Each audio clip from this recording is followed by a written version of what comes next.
Hello everyone, welcome to the finals of HSL 2024. Here is the end of the tournament. We are going to play the finals right now. So we have this beautiful pitch out here. So to give the brief of the pitch, we do have Mukund and Dinesh out here. Take it away, guys. Hey guys, let's start the reporting today. As I was talking about yesterday in the pitch report, the third day, there were enough greens over the wicket. That's the shorter length of the wicket. But today, the green area has gone down a lot. Where you could see like a little green area all over the place and brown in the coming down the track on a good length. It looks like that. I could see a lot of cracks. These cracks concludes that it can spin. It doesn't be a flat wicket. You can speak about what happened in the morning on this wicket. Just like Dinesh admitted, a high-scoring game. That's exactly what happened this morning. We saw 180 scored in the first innings, and it was chased very comfortably. Like Dinesh said, it is a flat wicket. We expected that this wicket has been used for 3 days, so it might have a little bit of wear and tear, might have more cracks, might become hard. But in the sun, especially yesterday when the sun was out, the wicket has become nice and hard. For the medium paces especially, the ball is coming nicely onto the pad, so it does look like it is going to favour batsmen. But one thing that is common from yesterday on both sides is that for the spinners, we're not seeing a lot of bounce, so I think they will come into play very importantly from both teams. We know both the finalists have good spinners, so spinners operating will definitely be a challenge. Batsmen, there's not enough bounce, it's going to be hard to score there. So yes, definitely we feel that if the batsmen do apply themselves, we are expecting a high scoring game, and we hope to see a good contest. Thank you. That's all from the pitching report.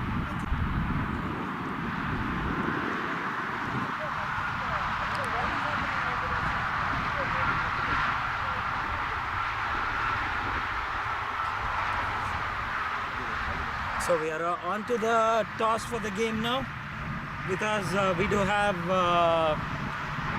Warriors captain Rohit Darla, and we have Conquerors captain Nathan. Both won 2-2 games in the league stage, and the games they have played, they have won really convincingly. So this is going to be one heck of a final. Both their openers has been on fire in the tournament. So we're going to go for the toss, guys. This is tails and this is heads. Okay.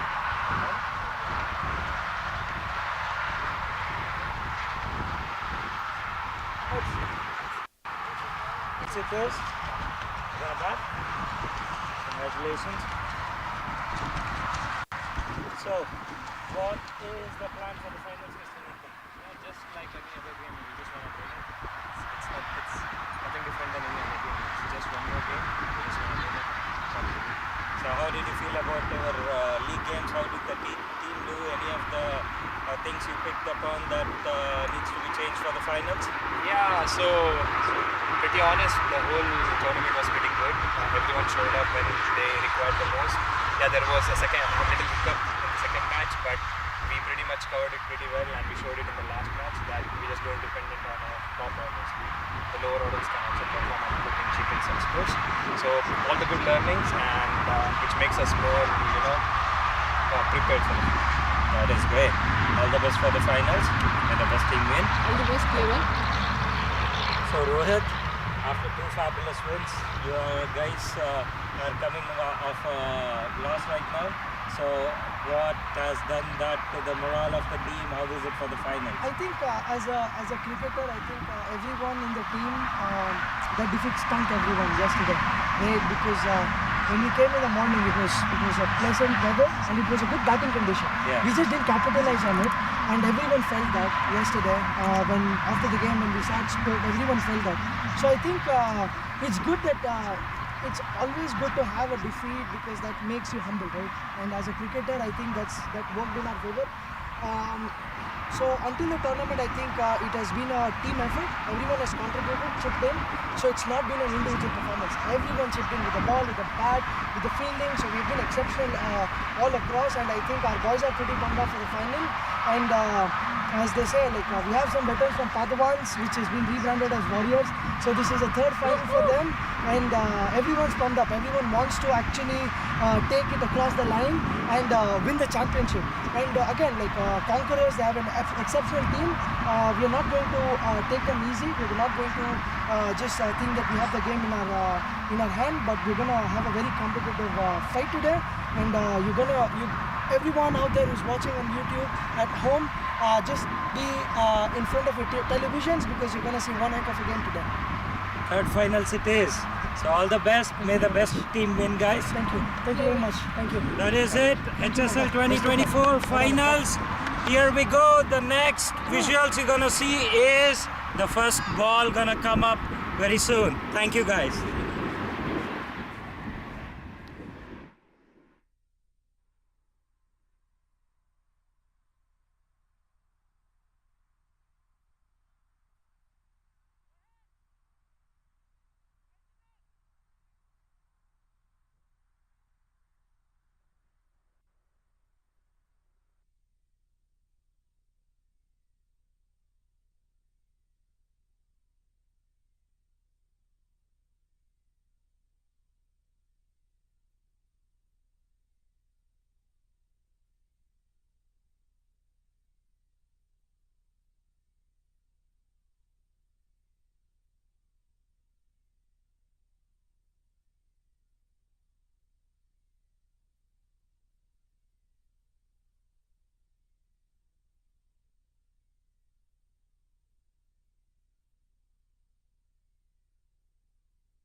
Some nerves and some pressure since this is the final of HSL.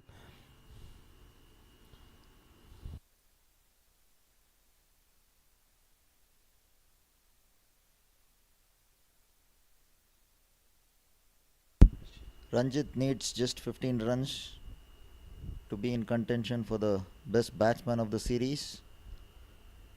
He's so far scored 127 runs from the 3 games he's played. Amit Warambe from the Knights is leading the start. He scored 141 for 4 games. Yeah, earlier today Amit scored a big knock of 80 runs, bringing him back to the top of the table. And now we have from Warriors Harshil, who is their quick pace bowler.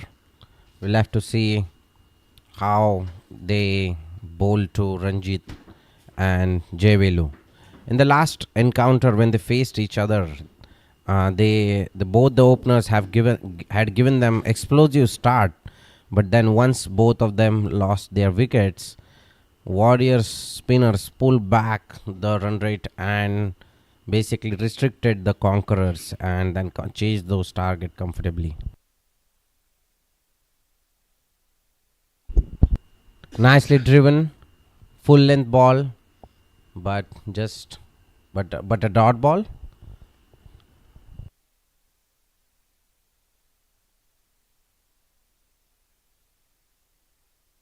You can see Ranjit's intent. He's always looking to be aggressive. Wants to give his team a good start. Harshil Patel steaming in from the pavilion end.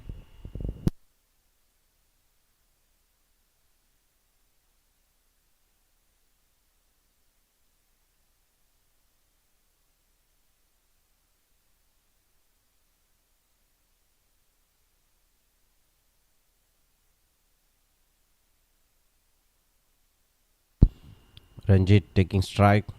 Harshil to Ranjit. That's a wild swing, slightly wideish ball, but not signaled as a wide, so that was within the wide line. Should have been focused on playing it towards the offside, but Ranjit, anything, if you give him anything, the room to free his arms, he will have a swing at it.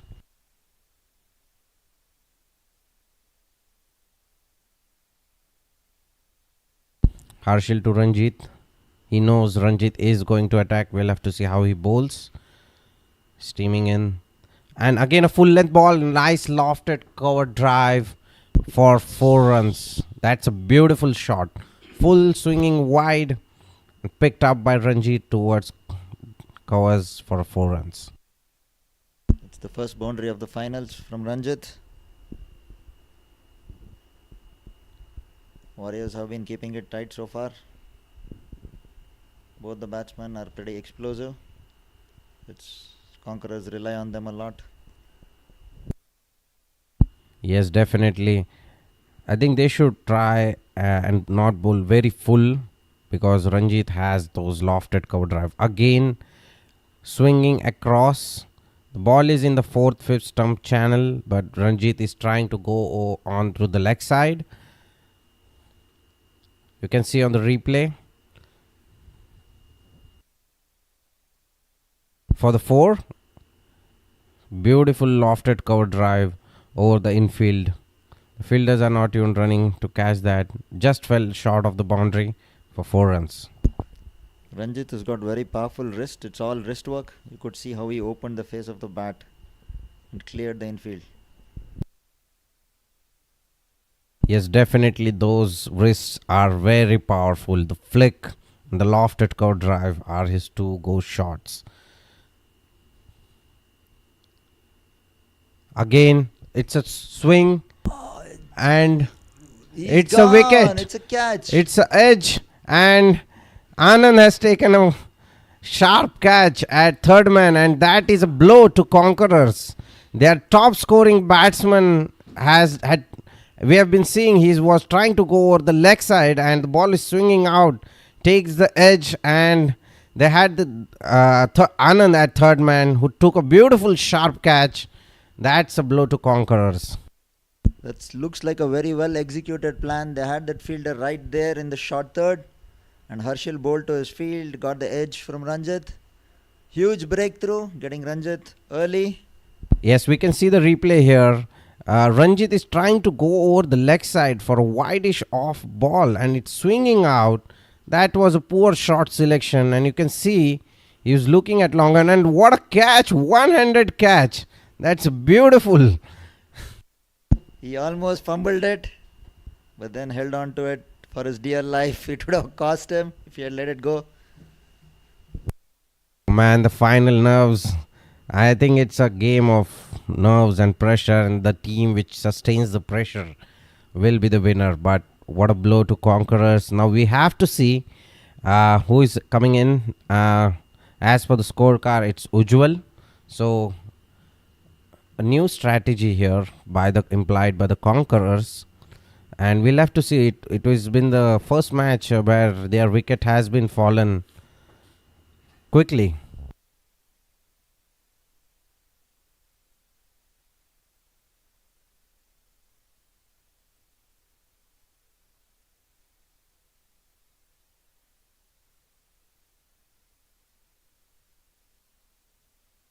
Very interesting. Conquerors have changed the batting lineup. They're sending Uji up the order. I don't know if they've given him the license to go after the bowling.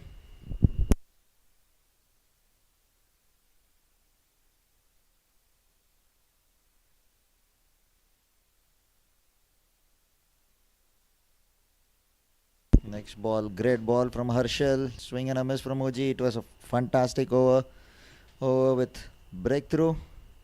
Well, So end of 2 overs, Conquerors are 7 for 1. well, that was a very fruitful over for the Warriors. And Ashwin, I would like to ask you one question. So this finals, how do you feel about changing the batting order? Is like what are your thoughts? Should a captain change the batting order, or shouldn't he? Should he stick to what they have been doing, which has been successful? I mean, right through the series, we've seen Conquerors relied heavily on the openers. Now with the opening pair broken pretty early, I think they want to safeguard their batsmen to keep them towards the end of the innings. Probably that's the reason they've sent Uji. They don't want to expose their strong middle order right away to the pace bowling attack of Advait and Harshal. Well, absolutely. We have to see how it turns out. And the earlier match, it was a very high scoring match, the highest run score. So, what would be a good target considering that for the finals? Flight swinging in full length ball driven towards mid on for a single.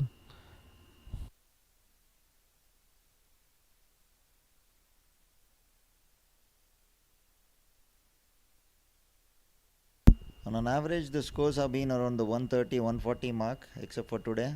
And considering this is a final, probably anywhere around 140, 150 should be a great score.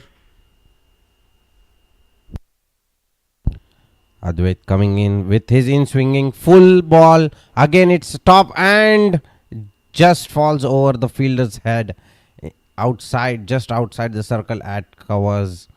That was a very risky shot, and had the fielder been on the circle, it would have been a catch. But then that clearly shows why Uji has been sent in. It looks like they've asked him to just swing his bat, take the attack onto the bowlers.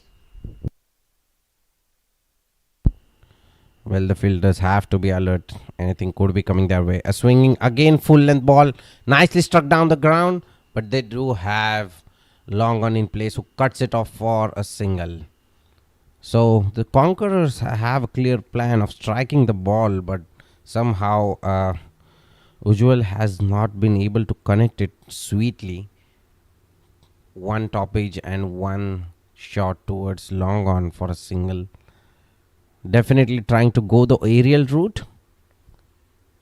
We'll have to see. Jayvelu, he has always played a second fiddle when Ranjit is batting, and we'll have to see how he builds his innings and see how he plays, especially the aggressiveness after losing Ranjit early. Again, a full length ball, wanted to drive, nicely beaten.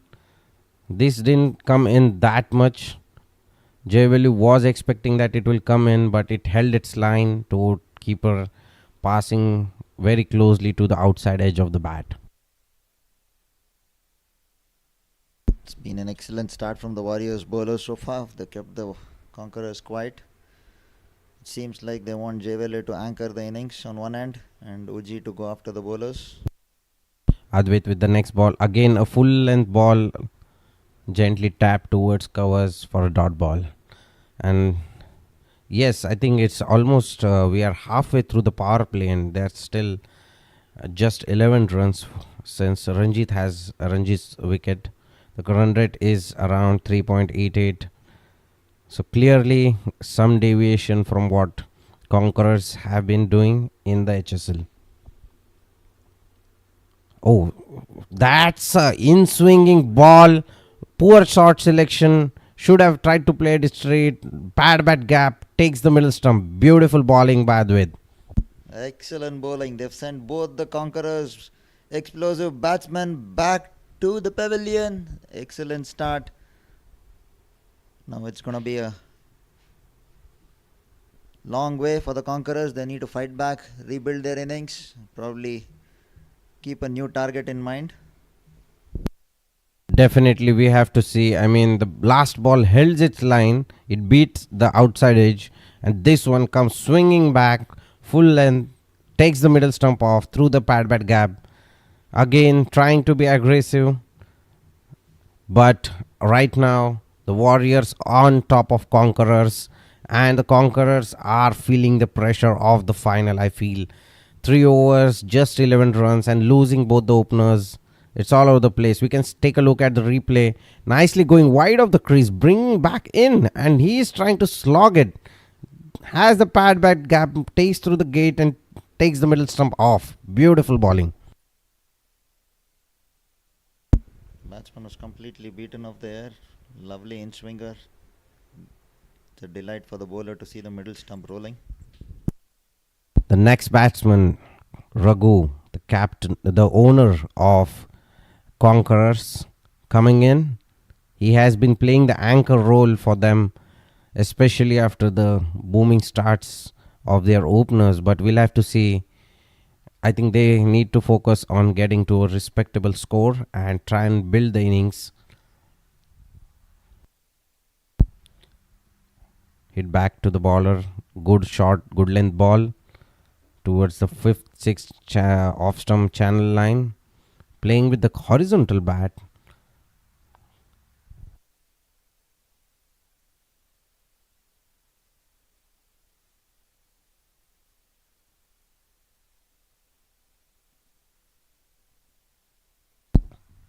Harshil with the next ball. Steaming in. Full. Oh, that was a slower one. Tap towards point, but a dot ball. So they are wearing their pace as well with the swinging balls. Uji ran straight down the pitch. Umpire probably did not notice. This is the 4th day's pitch.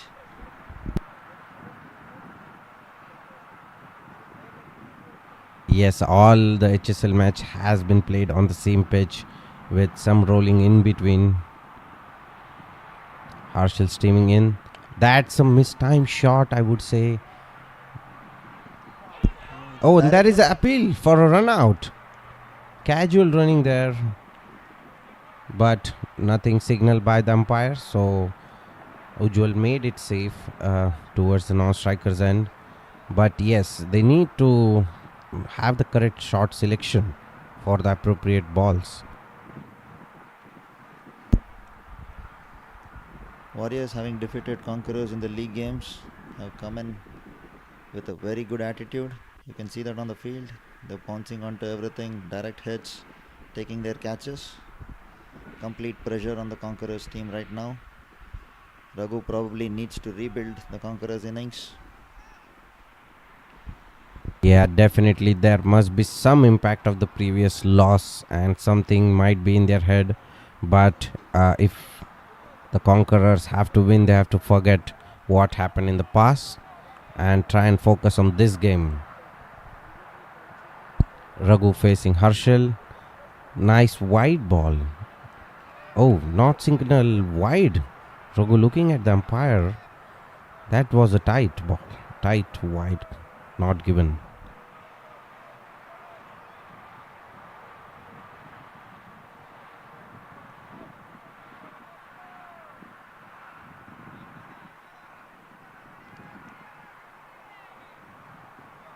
Harshil, I think, got away with that one. Dot ball into the 4th over of the power play. Just 12 runs on the board. Looks like they have a ploy to get Raghu out. They're packing the offside field. They have a slip, a gully, and point. Raghu is a little susceptible outside the off stump, place in there sometimes. Probably trying to lay a trap for him. Yes, I think the Warriors, it seems they have done their homework well on each batsman and they've come up with various strategies to get the batsman out. So for Raghu, they have packed the offside field and I think they are going to bowl him and make him pursue and drive more, hoping that he'll get a nick or mistime some shot to one of those fielders on the offside.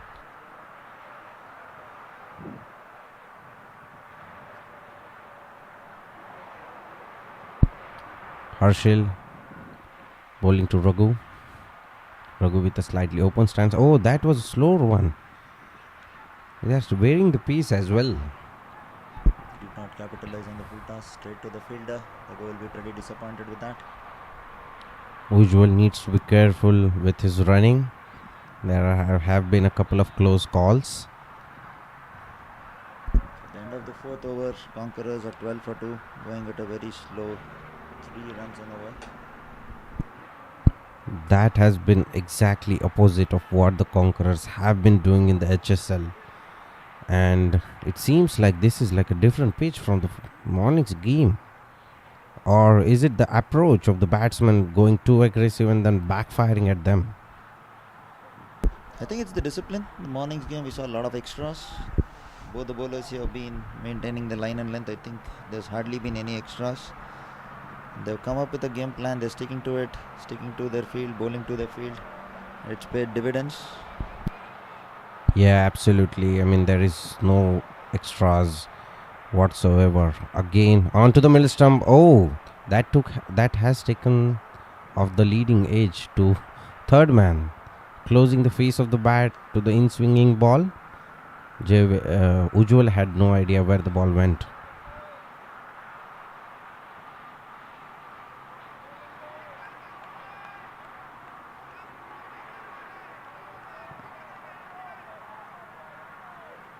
Advait Deshpande with the next ball.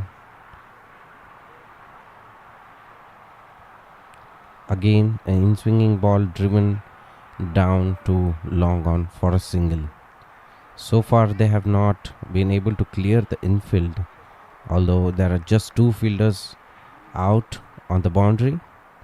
So they need to hit the gaps and score some boundaries and get it out from the shell.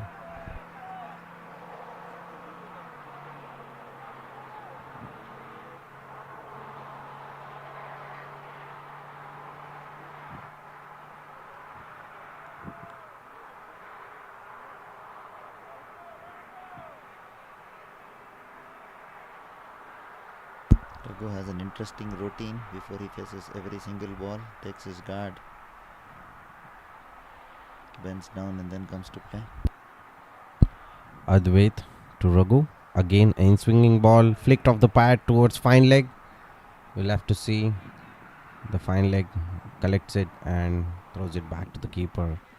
That's been signaled as a leg by, so off the pads towards the fine leg.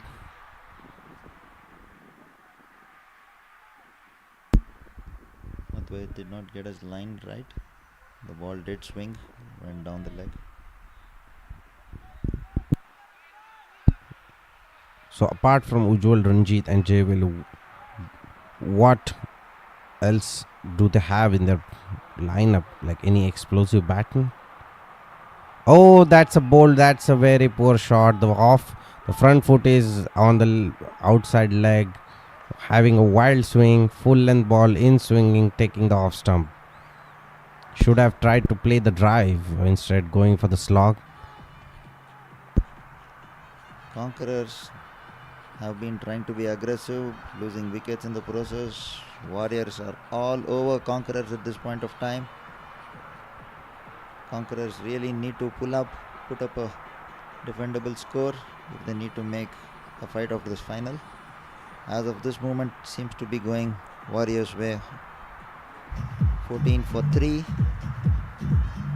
think the next batsman probably will be Kunal. He's been long overdue. He's not scored much in this season, but he's pretty explosive batsman as well. Yes, definitely. I think if the Conquerors have to go at a good score, these two have to at least bat till the 13th or 14th over and build a very long partnership. They need the good partnership going on. They have lost the power play overs, they have not scored runs, and they have lost 3 wickets.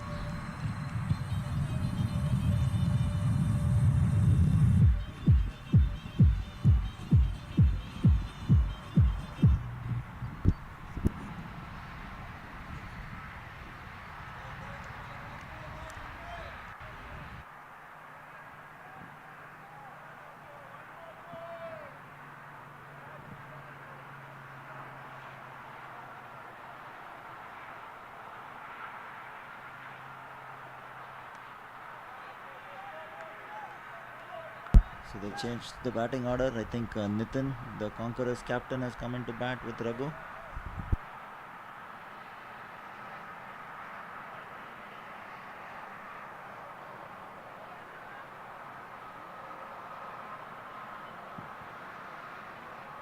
Sorry, it's Kunal actually. Advait to Kunal. We have to see what will be his approach. He's bowling beautiful in swingers again on to from the off stump to middle stump, gently tap towards the long bowler, running back and collecting and getting quickly off the mark. Kunal and Raghu play for the same club back in Massachusetts in MSCL Pro 40 League. I hope they'll have very good understanding. It's time for them to probably rebuild the innings here.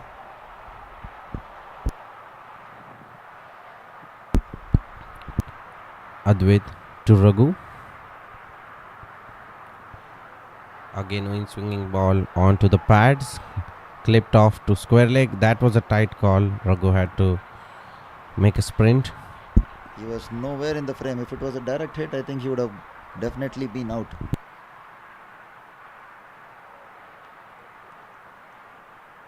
Let's look at Uji's wicket. A lovely in-swinger. You can see the seam position of the ball. Uji's feet were just anchored. Wild swing. The ball knocks the middle stump off. Excellent bowling. Yeah, that was a beautiful display of swing bowling and controlled swing bowling. You can see it's in the 4th, 5th stump line and gently moved towards the off stump. The batsman had no idea where the ball went and crashed onto his stump. Bowling change for Warriors. They brought in Pawan from the pavilion end. Pawan has a good height and we'll have to see how much bounce he gets from this 4th day pitch, but he's a very quick bowler.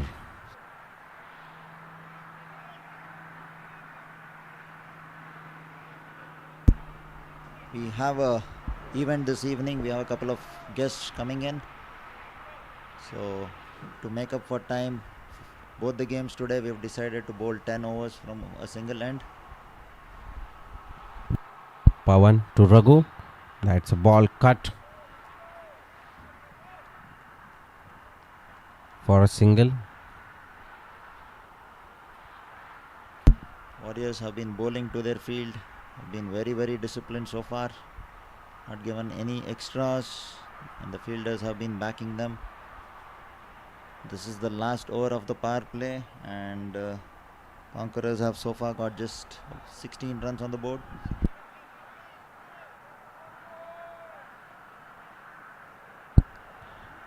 Pawan to Kunal. Oh, that's a wild ball. It's good that the keeper has gone and collected it, but it's I would say a very wide ball.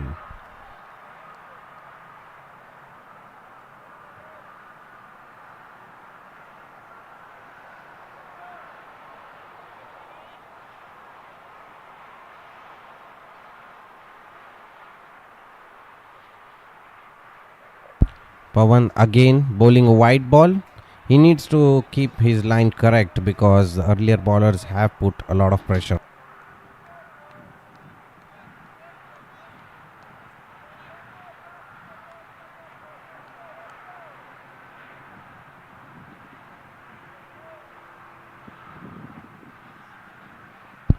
Pawan bowling back-to-back wides. He needs to keep the pressure which the earlier balls have bowled. Oh, that was well left, but very close to the off stump. I feel it was a cutter. He was expecting a swing bowling, but it held its line, and Raghu having a word with the batsman, asking him to watch the ball carefully, I would say. But that was a very close call, I would say.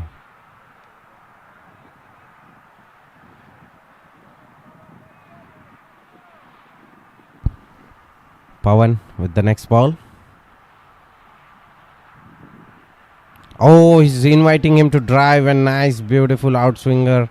Almost took the edge. Kunal needs to maintain the focus and try and play a big innings. The Conquerors really need these two batsmen to build some sort of partnership and take them to a respectable score which their bowlers could defend. Last 3 balls of the power play, we'll have to see if they go for any attacking shots. Again, driven, edged, and gone towards the third man. There has been no slip, but that was a genuine edge induced by Pawan. Kunal needs to focus. He's taking the middle stump guard.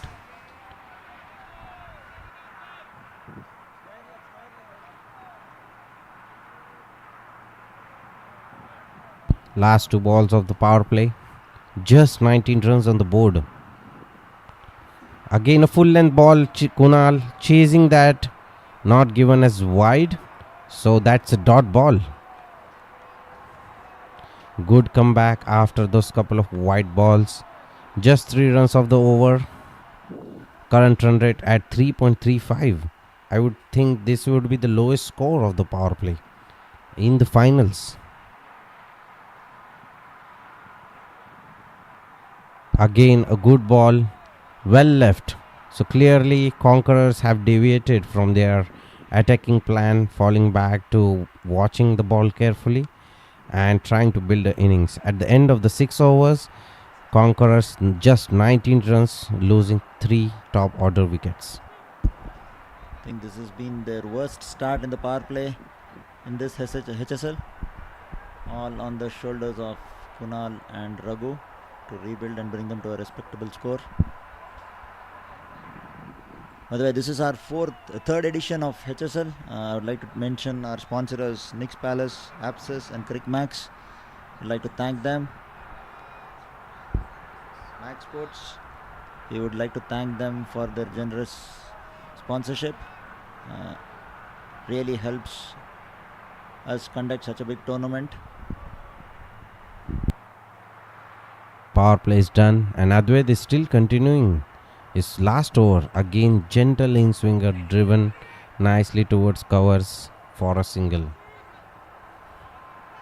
He's bowling back to back fourth over and has been extremely economical, just giving out 11 runs and taking 2 crucial wickets at an economy of 3.5. That's beautiful bowling by Advait. Guess the Warriors would love for him to finish his spell with another wicket. Advait has a slightly slingier action, resembling to Jasprit Bumrah. Again, trying to cut too low for cutting it. Should try and play on the front foot, but that's a dot ball.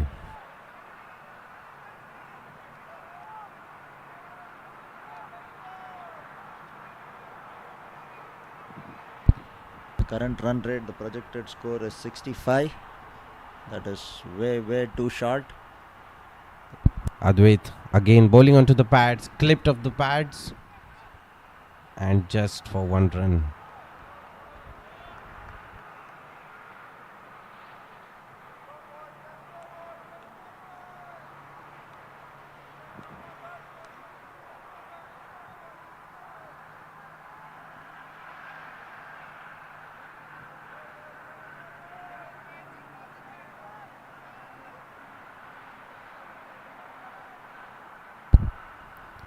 Advait to Raghu.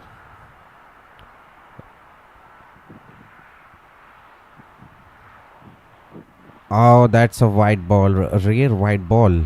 Completely different line and then swinging it away from the batsman. Yes, this is what's called the commentator's curse.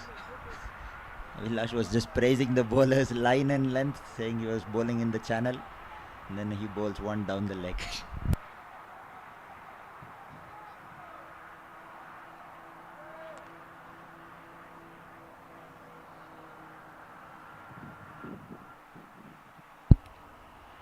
Advait with the next ball, slightly going off the wide, cut but excellently fielded, At least the boundary has been stopped, collected just for single. That's the Conquerors owners. I think it was Arjun who put his body behind and stopped definitely what would have been a 2 or a 3. Yes, definitely. I think there has been a lot of energy and motivation chirping around the ground.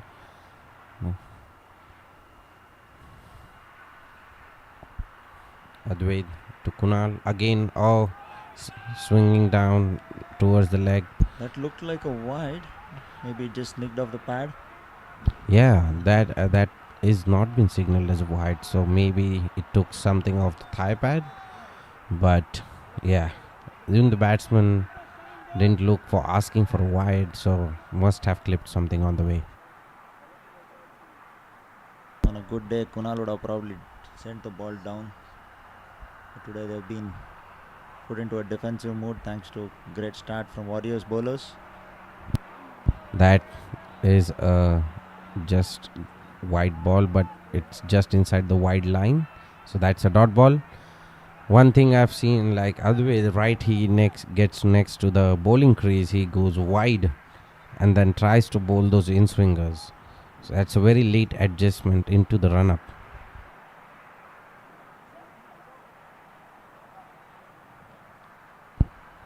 Captain Rohit Darla setting up the fields and having the loudest voice in the ground, constantly chirping.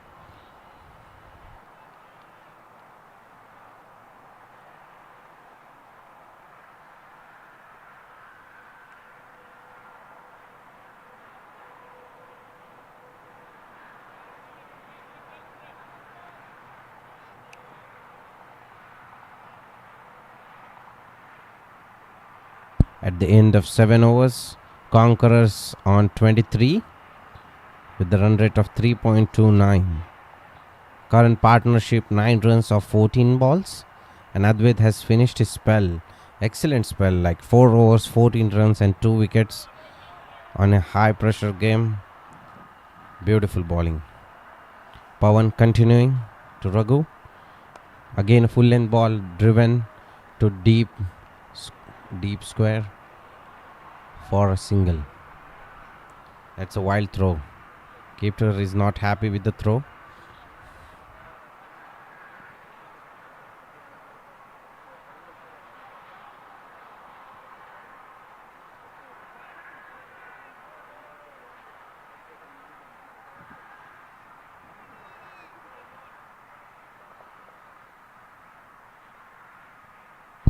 Pawan continuing nicely in the channel, not allowing the Kunal to cut, gently tap towards the deep square region for a single. It's been an excellent bowling effort from the Warriors so far. They've just given away one boundary, which came very early. Since then, they've just dried up the runs. Conquerors are just struggling, getting singles here and there. Yes, the Pawan Raghu again onto the middle stump, clipped, and that looks like it's a 4 runs. We were just saying that just the one boundary, but again deviating from their off stump line onto the middle stump, and Raghu flicking it towards the square leg region for 4 runs.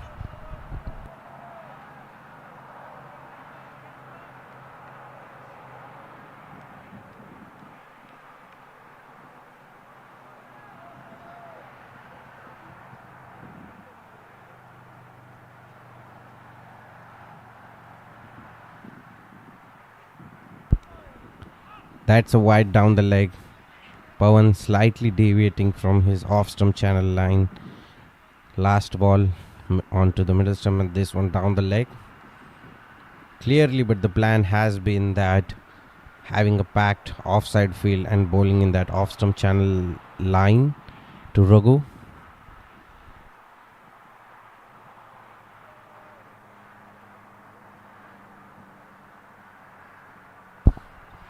Again onto the off stump, driven. That Quick was single and an overthrow. I think the Warriors will be unhappy about it. That's the pressure Raghu builds. Taps the ball, takes quick singles, and that was an unwanted overthrow. This has been a most productive over for Conquerors so far. Got almost 9 runs this over. Yes, definitely the wides helping to the cause and that boundary. But there hasn't been any dot balls. That's the key. I think they have been able to take at least a single every ball. Again onto the pads, flicked it. That's not bowling according to their plan. That's 4 runs.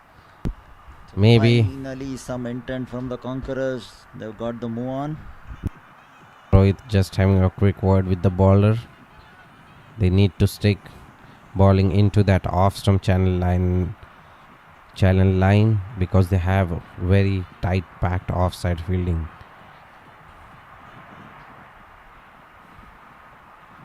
Looks Pawan has been exhausted.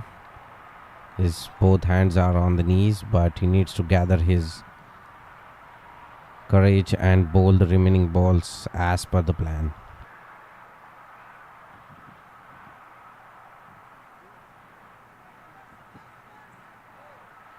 You could see the focus in Kunal's eyes. They seem to be dedicated, seems to be trying to make up for his lean patch this HSL season. Pawan with the next ball. We'll have to see. Again down the leg. The couple of boundaries has definitely disrupted his line and length, and he needs to go back to his bowling mark. This has been a very big over for him, and it seems that it's not finishing. Raghu was pretty disappointed. He couldn't get the bat on that. The field is pretty open down the third man, and he pretty much have got a boundary for taking there. Pawan bowled the first over pretty tight, but this over slightly down the leg side. Again, nice ball back to the stump, and that's a misfield. The ball's going down to the boundary, cut off by Manu. Raghu runs for a quick 2. Warriors are slowly dropping their shoulders. This has been an unexpected over. Yeah, completely against the run of the play, pushing their Conquerors total to 36 runs. Sorry, my bad. 39 runs at the end of 8 overs. We can see the replay. Raghu's 4 clipped off the legs pads. That's a bad bowling line and not bowling as per the plan. And you can see the disappointment on the bowler's body language.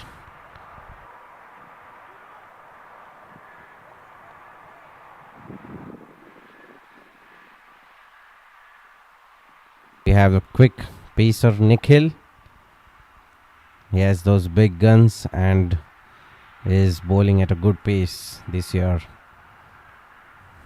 We'll have to see.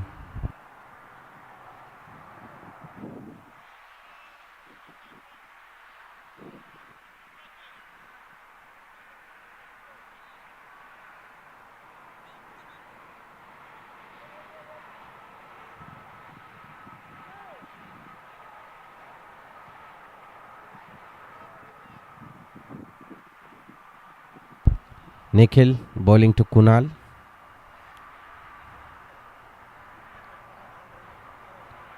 Charging in. Oh, that his feet are stuck in the ground and he's trying to reach out the ball. That was a poor shot selection. Completely missed and a dot ball.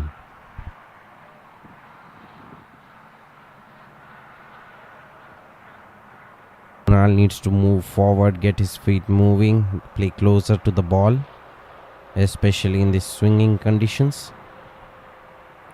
Nikhil with the second ball. Oh, driven down the towards long on for a single.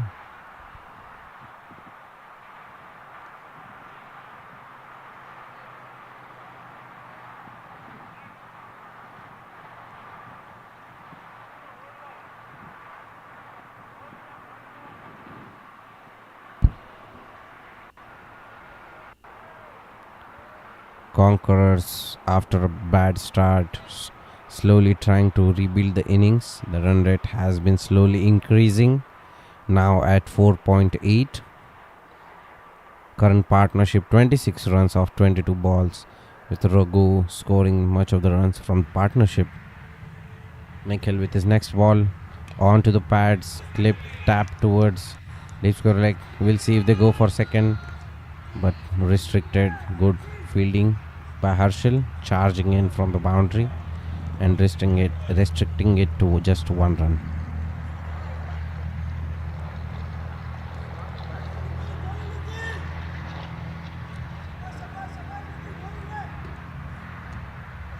Kunal playing a very cautious innings, 13 balls and just 4 runs. Again driven, but a dot ball. So clearly there has been a plan to rebuild the innings, but the batsman needs to ensure that they don't go into the shell and at least try to score the singles and doubles, keeping the scoreboard moving. Otherwise it will be the pressure on the other batsman to score the most of the runs and keep the scoreboard moving.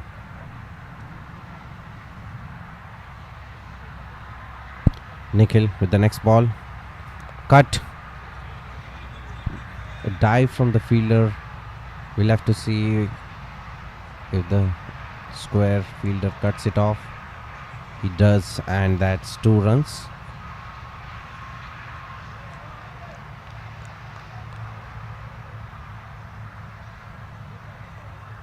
So far, our tight over by Nikhil. Of the 5 balls, just the 4 runs.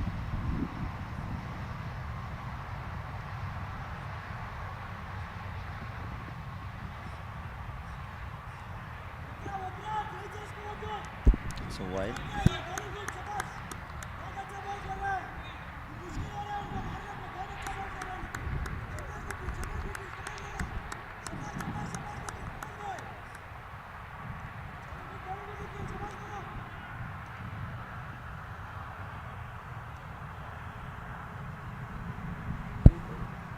Nikhil to Kunal, onto the middle stump, tap towards long on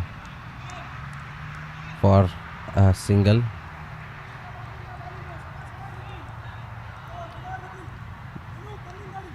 That's the end of the over, and Conquerors are 45 for 3 at the end of 9 overs. Good over, just 6 runs coming out of it. So far the Conquerors have not been able to get away and capitalize on the winning of the toss. It's been a good rebuild so far. It's been slow, but they've been building. It's a 31-run partnership. I think the Conquerors are relying on the lower middle order to come and take them to a par score. I guess Raghu and Kunal's job is to be cautious. Probably reassess at the end of the 10th over in the break. Yes, I think Conquerors have a few batsmen still remaining. Nitin, Rohit Ranga and Nayan Rao. Kuldeep KD has also been, but he has been more in of an anchor role, and they'll need some remaining of their batsmen to come in when they come in to have and up the scoring rate. Captain Rohit Darla into the attack. We'll have to see. This is the spin introduced into this game for the first time, and we'll have to see how these two play. Flighted ball, and we can see that's a shot, and that's 4 runs. So I think Kunal was waiting for the spinners to take on. We'll have to see it's how they play ahead, and I think there is a slight shift in the strategy against the spinners. They are not letting the spinners settle down. It was a good welcome to Rohit. Very first ball taken down the corner for a 4.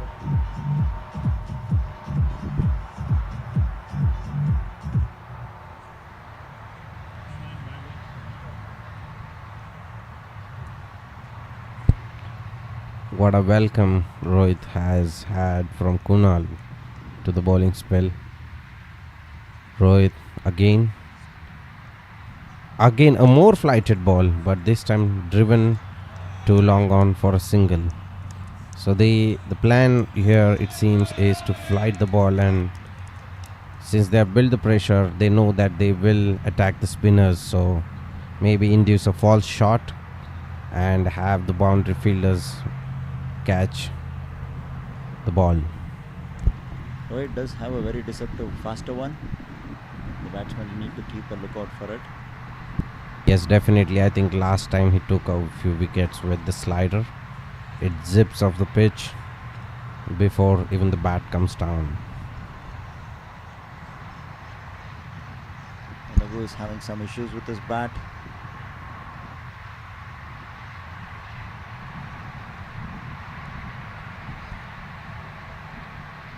The flighted ball, Kunal picked it up well. He saw the open vacant fielding. Lovely scored a boundary there. That was a well deserved boundary.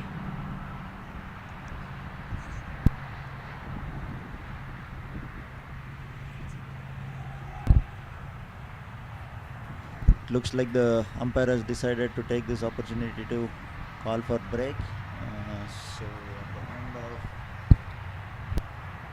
So at the end of 9.2 overs, it's 50 for 3.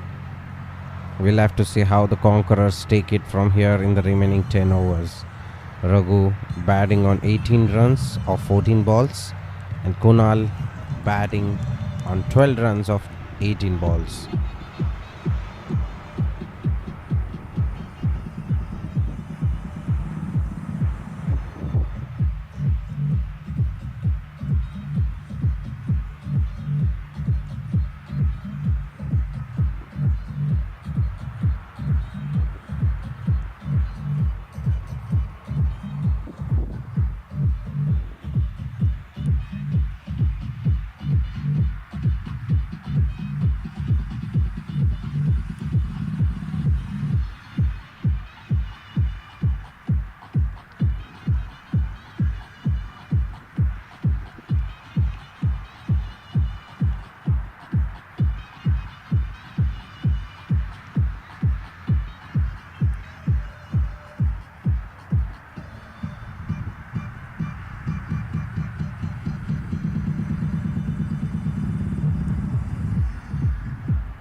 All right, welcome to the second half of the first innings of Conquerors. Conquerors currently at 50 for 3 in 9.2 overs. It's gonna be a tricky final session for Raghu and Kunal. They'd want to pick up the pace. I have to say our par score is around 140, especially with the Warriors batting lineup. With 140, I think if they bowl well, they can defend it. But without that, it's gonna be interesting. Rohit Darla to resume from the gate end, adjusting his field. Raghu and Kunal walking in.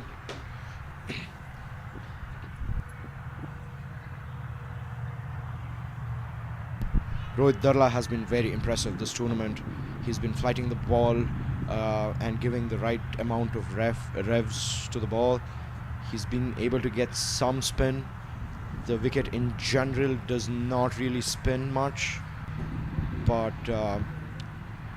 yeah, Rohit has been very impressive. Raghu would want to try and sweep. Alright, he's walked down and tapped towards mid-on for a single. Yes, definitely. He is very known to have the change in the pace if the ball is not spinning, and the batsmen need to watch out.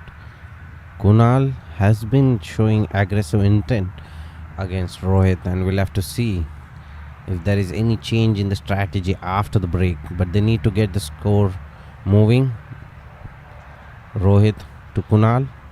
Again, a very flighted ball, full ball onto the middle stump, tap towards mid-wicket for a single. Raghu wanted a second. Sorry, Kunal wanted a second. There has been some miscommunication, but they'll settle for 1 run.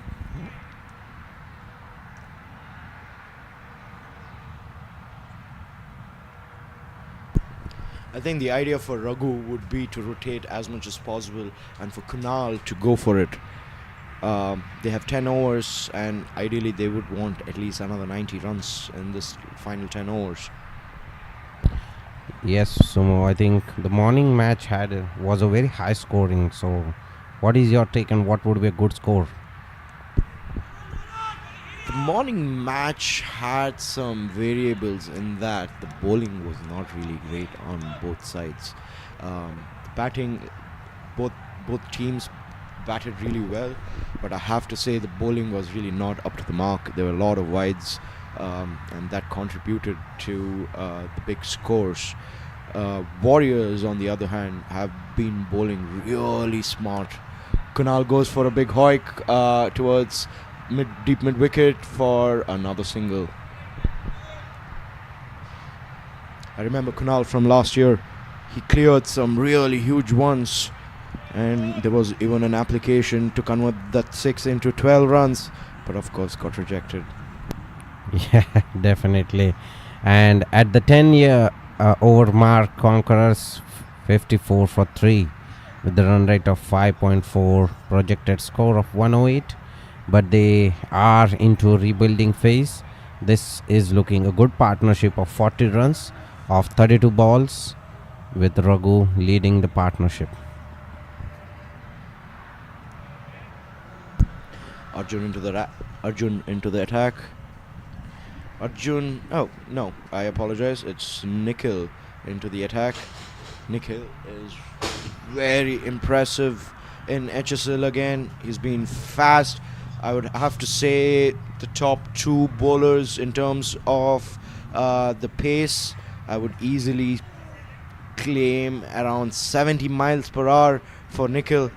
Nikhil and Harshal, both really fast bowlers for Warriors.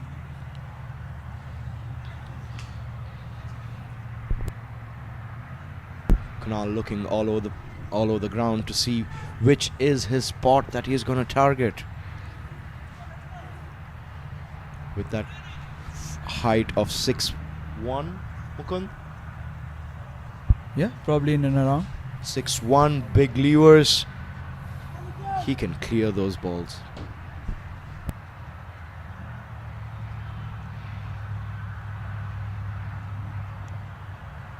Ooh, that was a beautiful outswinger there. Kunal trying to poke at it. Directly to the keeper. I think we've seen the ball is keeping slightly on the lower side. Kunal, obviously, with his height, will find that a little challenging. Important for him to stay low. Maybe get a few singles. Get the rhythm going in his batting.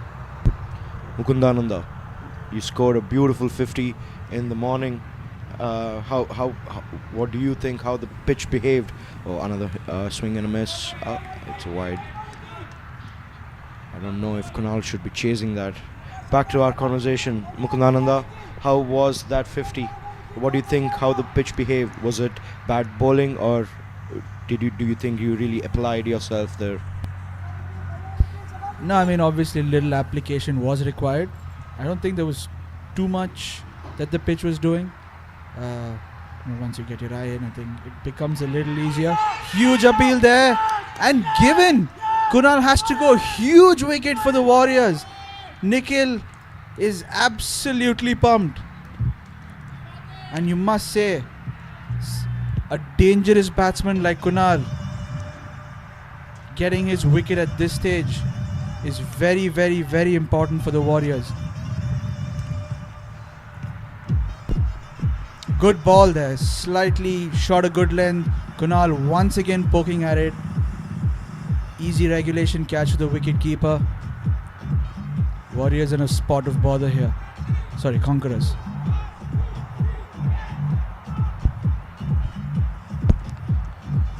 As we see the replay, Nikhil running in. Oh, that was a beautiful bounce. I have to say the carry of the bounce off the pitch undid Kunal's innings there.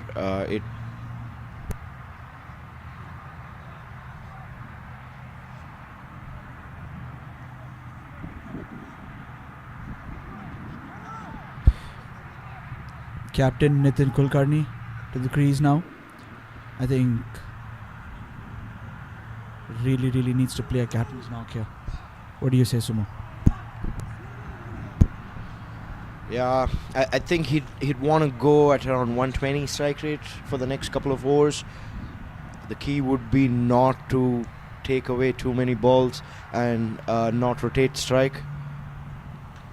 Having said that, another tap there towards third man for a single. I apologize for a double.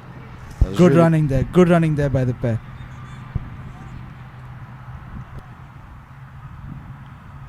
Sumant, we did see this morning that 180 plus was scored in the first innings and also chased quite comfortably in the second innings, which goes to show that there's not much that the pitch is doing. Do we just put this down to finals pressure? I would also say this was really good bowling from Warriors. It was actually genuinely good. Harshil was amazing in his first spell. So was Advait and Harshil and Advait. Advait's in-swingers were amazing. Looking at those replays, Jevelu was completely beaten. Uji was completely beaten. Called wide. Nikhil getting a hint of outswing. It's going to be interesting how Nitin, who's batting right now, captain of Conquerors, is going to bowl once he gets the ball in his hand. He's been really impressive through HSL 24, including taking the wicket of yours truly.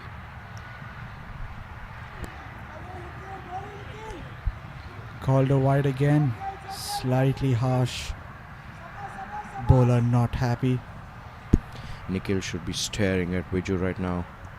Pressure him to not give the wide the next time.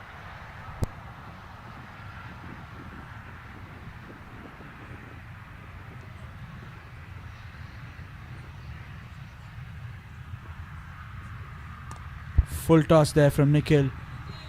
Driven through the covers.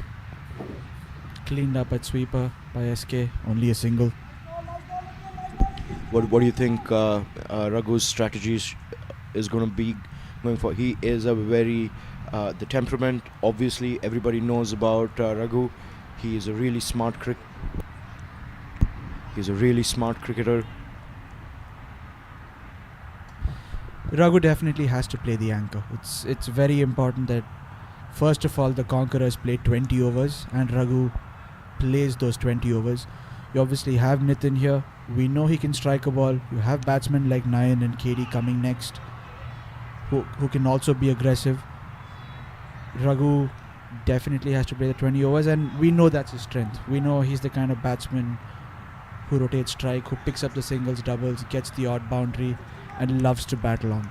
So it's important for Raghu to play the entire 20 overs from the Conquerors' perspective. We still have KD and Shravan coming up after the next wicket. KD can belt those humongous sixes on his day. I have to say that would be the key word, on his day. As you said, finals pressure.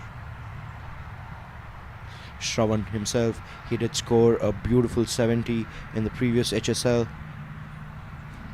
So it's not that Conquerors doesn't have any batting anymore. They do, but I have to say they should, from Conquerors' point of view, they wouldn't want to lose another wicket for another couple of overs at least and keep the scoreboard ticking. Maybe not boundaries, but they would ideally want 6 to 7 runs per over. The field is pretty spread out, and so there are opportunities. Full toss there from Rohit. Pulled to deep mid-wicket by Raghu. Nitin coming back for the second. Great running there once again. Great running by the pair. Pick up 2 runs. I mean, considering that the Conquerors lost both their supremely confident attacking opening batsmen early, they're still going at 5.5, 6 and over. So you wouldn't put it past them to put up a healthy total here, and they do have the bowling to defend it. Raghu once again using his feet, stepping down into that deep mid-wicket region again, will pick up another 2. Smart batting here from Raghu. 4 runs in 2 balls, putting the pressure on the bowler. From an opposition point of view, it's always very annoying when Raghu goes into bat, because he's always rotating strike and he will not let the pressure build up. So it's going to be interesting how Rohit Darla and Arjun manage and how they keep calm. Raghu goes for the big drive, does get an outside edge, will again come back for 2. Once again, good running. I think from a Warriors perspective, it's important to keep Raghu off strike as much as possible. Maybe get him a little frustrated, make him look for those big shots to really up the ante, up the run rate. I think it's going to come down to dot balls getting the wicket. Once again, Raghu with the cheeky shot behind fine leg will pick up another 2. Nitin coming back for the 3rd will make it comfortably. And this is the kind of batting that the Conquerors really need to do right now. As you can see, in 4 balls they've got 3 doubles and a triple, and just like that you have 9 runs off the over already.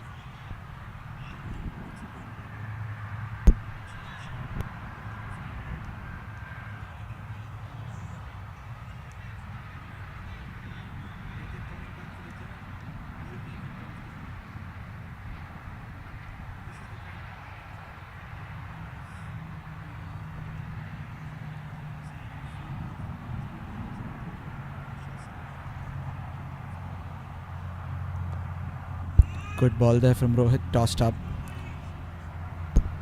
What do you think about Rohit's performance this year? I think he's really led the Warriors well. We know the Warriors have quite a star-studded roster, and captain like Rohit really galvanized his troops so far. Leading edge there from Nitin will fall safely. Conquerors will pick up a single.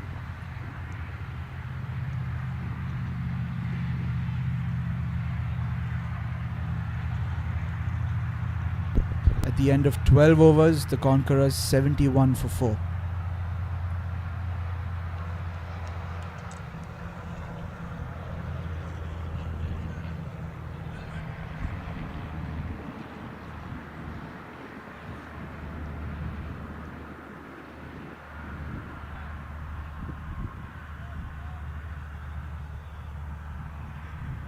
Bowling change here from the Warriors. Arjun Muniratnam coming in, looks like. It's actually happened a couple of times where Arjun Muniratnam almost came in.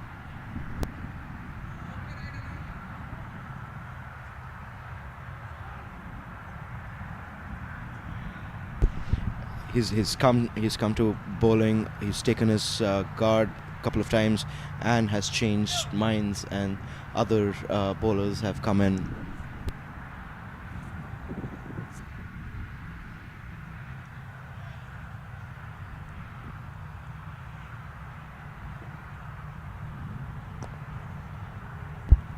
Driven down to long on for a single.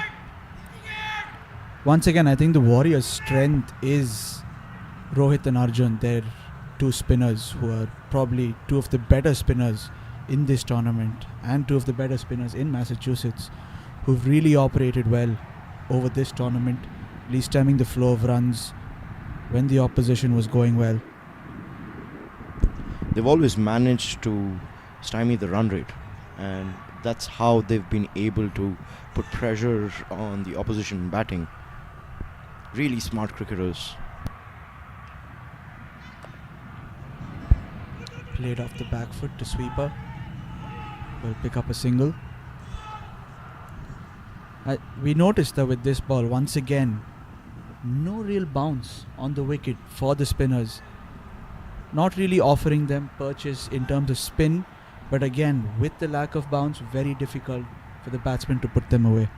Yeah, even while playing in the morning game, I did notice that the shortish pitched balls it just did not bounce. A big shot there by Nitin, possible catch by Manu, and it is dropped.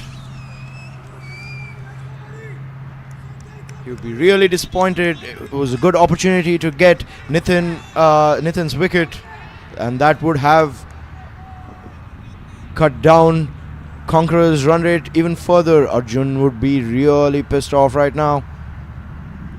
But hey, you gotta have goldfish memory and move on. You can't be too worried about the previous drop catch, and always anticipate the next one coming to you. Of course, easier said than done. Once again, Raghu here looking to guide it down to third man. Again, the lack of bounce. Very, very evident. You can see here the replay. Nitin not really connecting it. Obviously, Manohar had to run in. You should say got under it. But unfortunately, couldn't hold on. That is a fairly regulation catch.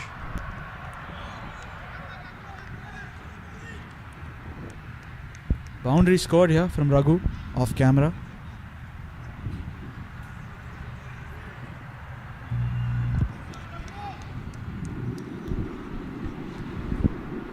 Mukund, what is your thought process if and when you drop a catch? How do you move on? Well, obviously you have to. Well played there by Raghu. Appeal from Arjun definitely looked like bat. End of the over, 13 overs, 79 for 4, the Conquerors. Actually coming back to the catch, I mean, it is difficult dropping catches. I mean, that's the one thing that is in your control as a cricketer. And you are letting down your team and the bowler, who's obviously worked very hard to create that situation. But, you know, it's important to move on and always anticipate the next one and make sure you take the next one. Raghu showing the bat to the umpire, clearly indicating that, hey, dude, don't give me out.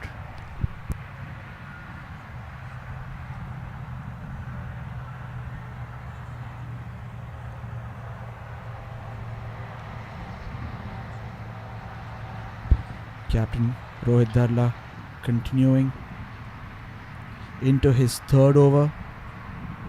19 runs so far.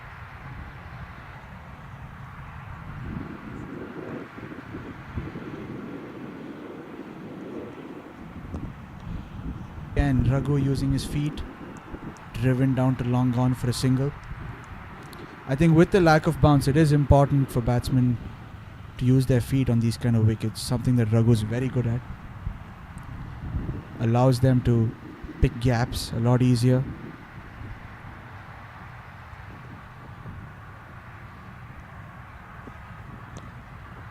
Nitin goes big on the leg side, in the air, put down again, and they will come back for two.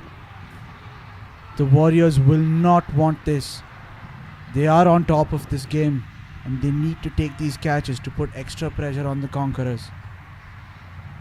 But it is very clear that, over number 14, Nitin is looking to accelerate.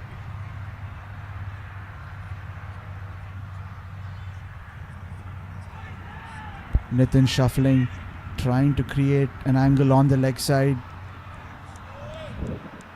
Will pick up a leg bye. Having practiced together for the past 4-5 months leading up to HSL, we've seen Raghu practice his pickup shots and those big shots in nets. Do you remember any of them coming off in HSL so far? Having said that, Raghu going down the ground, put down again. A third drop catch by the Warriors in the space of 2 overs. And this one could prove to be extremely costly. Talking about attacking shots, Sumo. Raghu chancing his arms, going down the ground. I think that's Pavan there on the boundary, maybe. But again, costly, very, very costly. My prediction is this is going to cost them around 20 runs in the final when they go chase.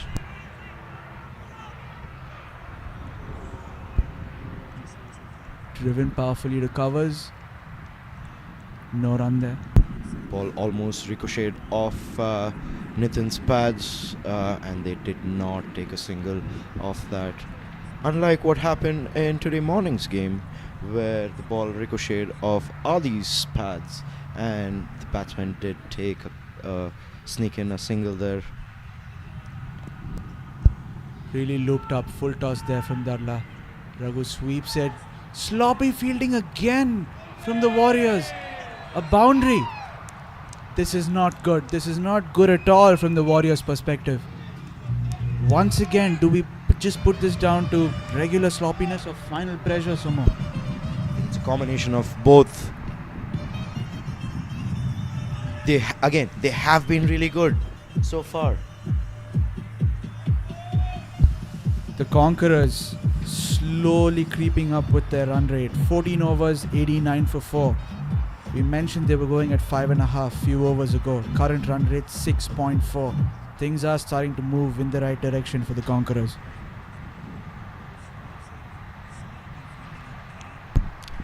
"36 balls, I would say 50 runs, 55 more. That would get them around 140. Once again, it comes down to them having wickets in hand. This has been a good partnership so far. Around 34-35 runs. Really good batting by the pair, combined with a little bit of sloppy fielding by the Warriors. Arjun coming in flatter through the air this time. Nitin will get a single down to short fine leg. We've not seen the big shots from Raghu. Having said that, guess what is Raghu's strike rate? 148. He's 43 runs of 29 balls with just 4 boundaries. So most of it has been running between the wickets. Yeah, I think the biggest strength of his innings has been the lack of dot balls, which has been really important from a Conquerors perspective. Driven to covers, Raghu picks up a single. Again, like we mentioned, we don't need those big shots from Raghu right now. He needs to bat the 20 overs for the Conquerors to put up a high score. Anything challenging. Nitin goes aerial again. Will fall safe. A good shot actually through the covers. Picked the gap well. Will pick up 2 runs. Smart batting there by Nitin. Not trying to hit it too hard. Picked up the gap over covers. Wide off, long off. Easy 2 runs.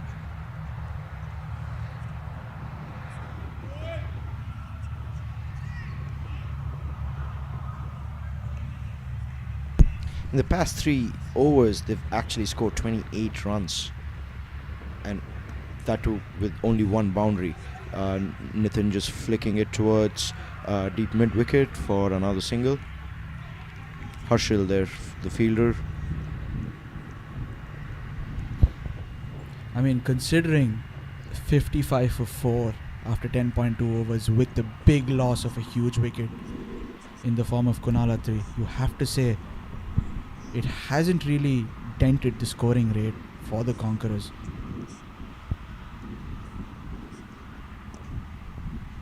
Raghu goes driven down to deep mid wicket. Will pick up another single. I think once again the lack of dot balls from this pair is very commendable. They've already scored 5 runs off the first 4 balls. I think Nitin has been given the license to go for it. And that's a wicket. The ball clipping the leg stump. Nitin trying to go for a big slog sweep, big slog over mid wicket, and loses the wicket there. Yeah, played slightly across the line, I would say, from Nitin's perspective. Again, smart bowling there by Arjun. Couple of flatter deliveries initially in the over, looped this one up, inducing the batsman into the shot, and again, lack of bounce, which means that the batsman would like to go straighter down the ground probably rather than across the line, as you can see from the replay here. Tossed up nicely by Arjun this time. Nitin looking to go over deep mid wicket, clipping the leg stump. Great bowling. That's a very ideal ball for an off spinner, drifting out and spinning in. A dream off spinner's ball there by Arjun. Rohit Ranga, new batsman, a left-hander, also known for his big striking ability. Interesting to see how the Warrior spinners will tackle the left-hand, right-hand combination now. I have to say one of the best parts of HSL is playing with variety of players from different backgrounds and different skill levels and different age group. For example, right now Rohit Ranga is batting with Raghu. I have to say he has to absorb as much as possible in terms of how to handle constructing an innings, learn as much as possible and take it to MSCL and score some big runs there.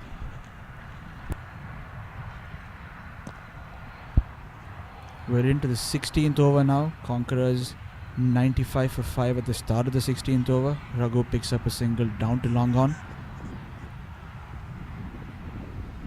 Like you said, Suma, I think it's important that, especially a pair like this, where there is a relatively newer player and a player who has bags and bags of experience batting together, it's important that there's a lot of communication going on between the two.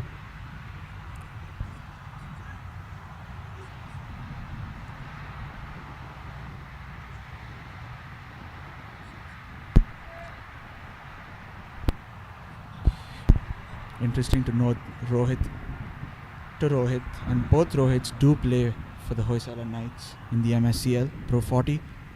Obviously know each other pretty well.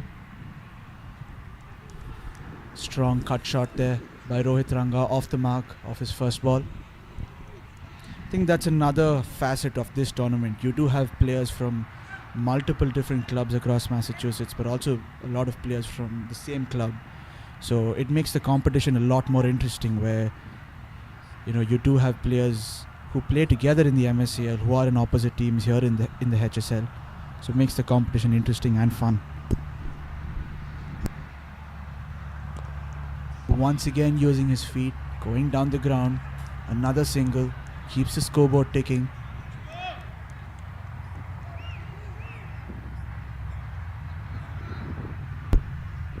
I think the rivalry is actually more when you're facing your buddy, your teammate. You want to have the bragging rights at the end of the day.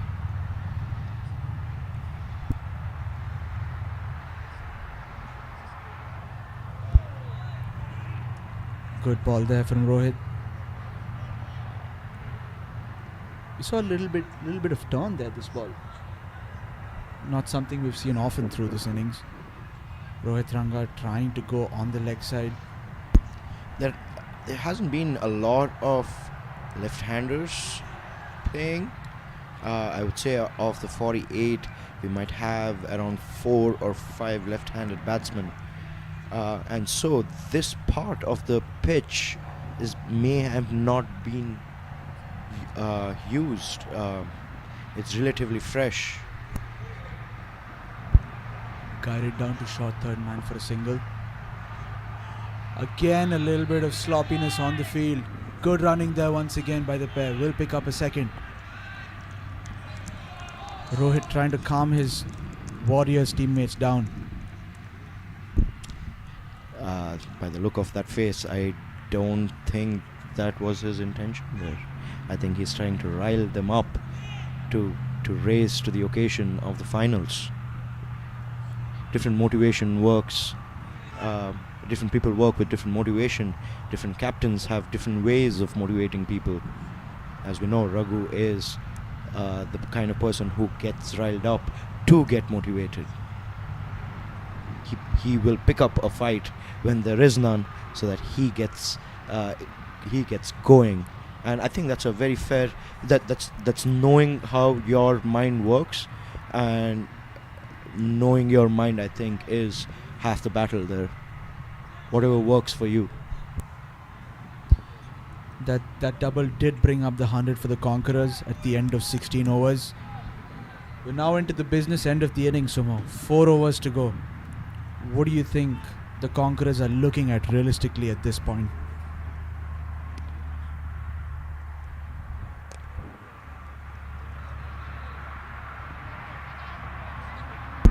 Quick single there.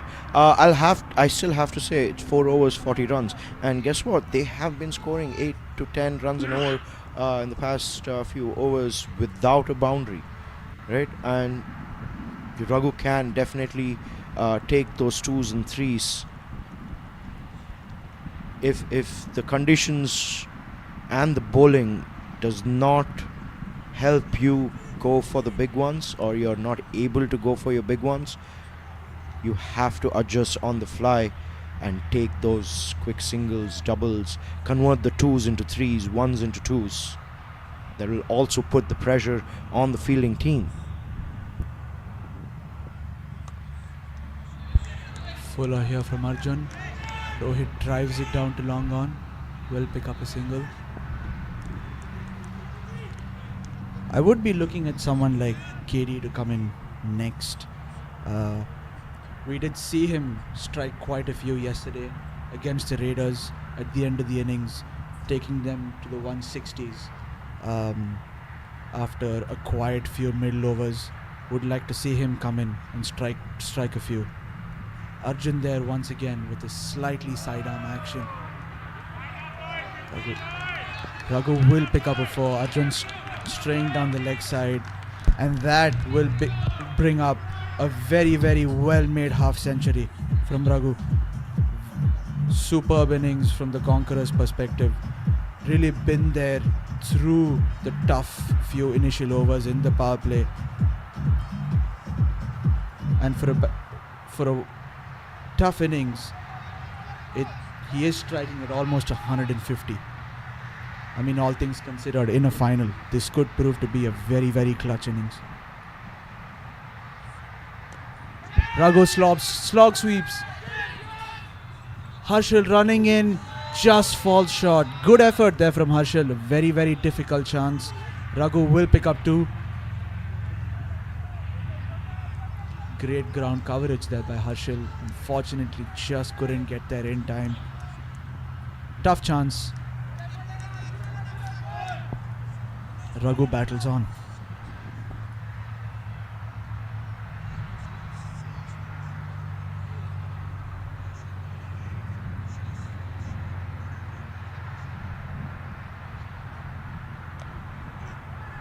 Quick one there by Arjun, and another misfield. Doesn't look like what Rohit tried to talk to his fielders worked. One more misfield there. I have to say that's at least 20-25 runs extra through the innings with the drop catches. As you know, with each wicket, that also generates dot balls when the new batsman comes in. The rotation of strike may pause for some time. Great shot again there by Raghu. Very, very, very strong in that region. We've seen him play the shot multiple times before.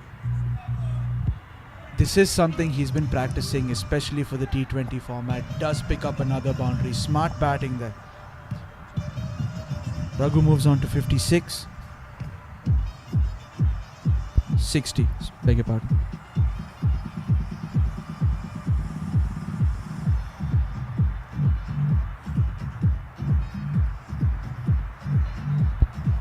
End of 17 overs. Conquerors 114 for 5. We said 10 and over for the last 4 overs. Go back to Nitin's dismissal here.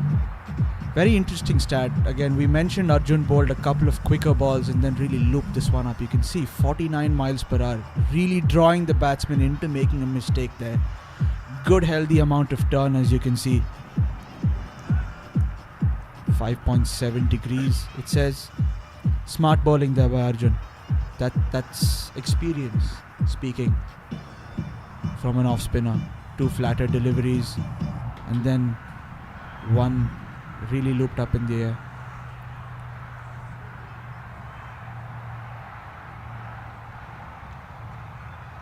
The Warriors bringing medium pace back for the death overs. Harshal, of course, we know, really strong in the death so far. Just gone for 5 runs in his 2 overs with the all-important wicket of Ranjit up top. That was a beautiful catch by Adit in I apologize. That was a beautiful catch by Anand in short third. There was a tiny juggle there, and I'm sure all of the Warriors' heart would have paused for a couple of beats.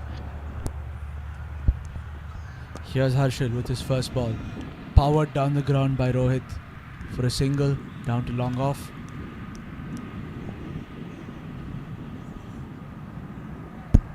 I'm personally a big fan of Harshal's bowling. He has a beautiful, clean run-up, clean action, generates a good amount of pace.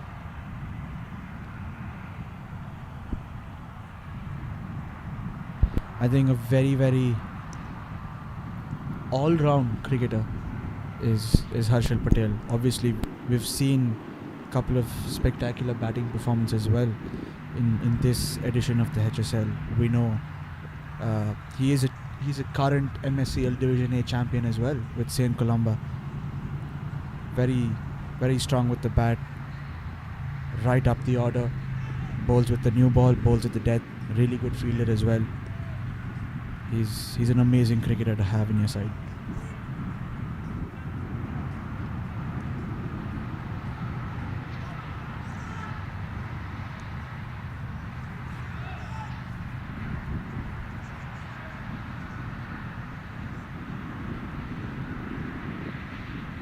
Slow one there. A leg cutter from Harshal will pick up a quick single. Slightly close, but Raghu does make his ground.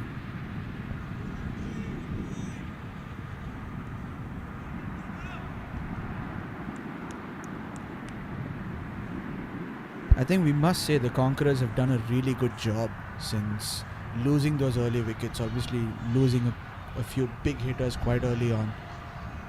They've really accumulated runs in the second half of the innings.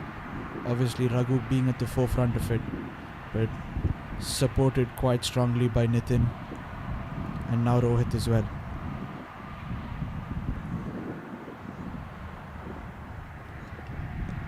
Shorter this time from Harshal.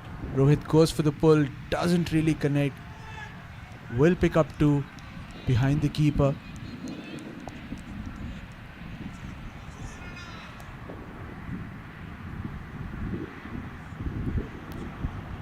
Again, the lack of bounce on display this time. Rohit maybe just not adjusting to Harshal's pace.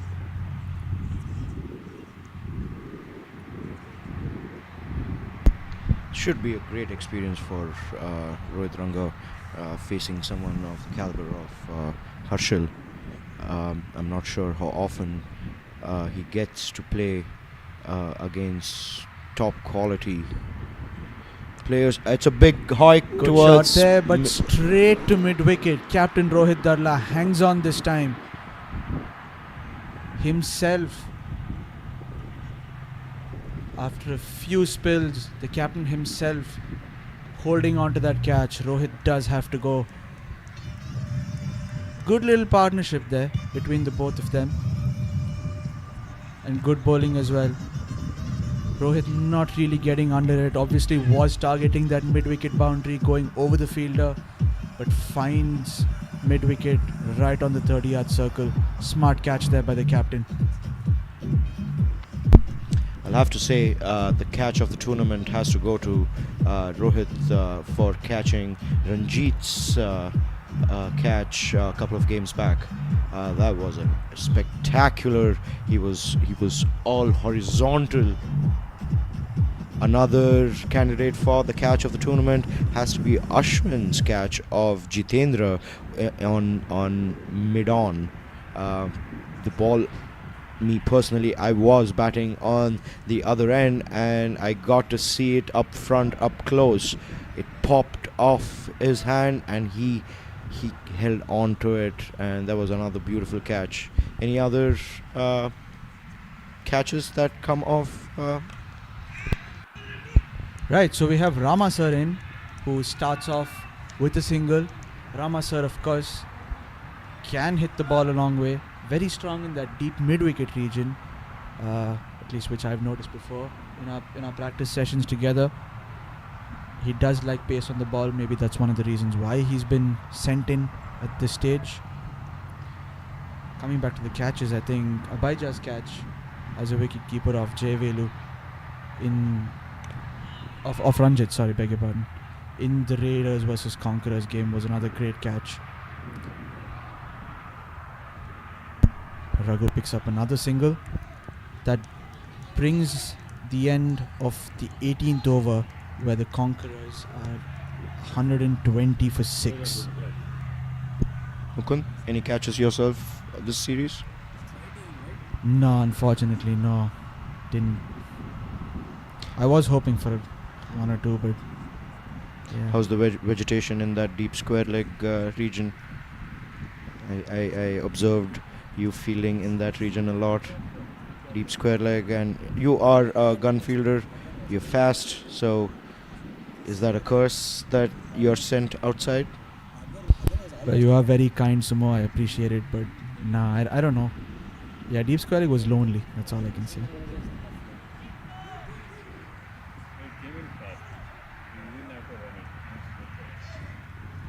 Alright, final 2 overs of the first innings. Nikhil to bowl the 19th over. Raghu facing and getting a fresh guard. I think he's gonna shuffle around, maybe try some scoops, you think?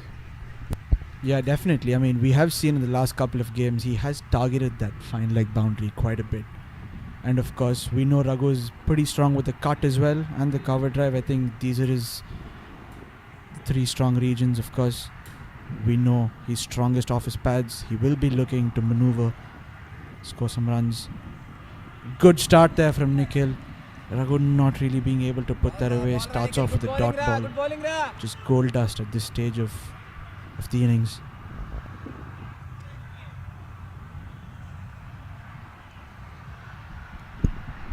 .120 for 6. Yeah, they do need 140 at least. Off his pads this time. Raghu flicks. There is protection there. Smart captaincy by Rohit and the Warriors, keeping it down to a single. Just to remind you, Sumo, the last HSL edition finals saw 137 in the final being defended. So I think the final does play a part in defending the score. I think, having said that, the Conquerors, with the start that they got, not really ideal compared to the rest of the competition. They will be happy with what they've put up so far. They will be looking for a strong finish. Ramasa picking up a single down to long on. But again, in the final, couple of quick wickets from the Conquerors when they come into bowl could again make things very interesting. So we are in for an exciting finish to the competition. Shravan and KD both have bowled really well, and Nitin, of course, the captain himself, man of the match in the previous game with those 3 wickets.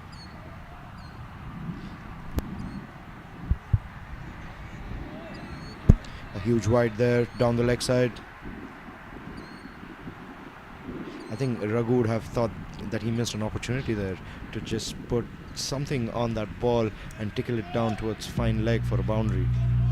Especially at Nikhil's pace, it doesn't actually take much if the keeper is beaten.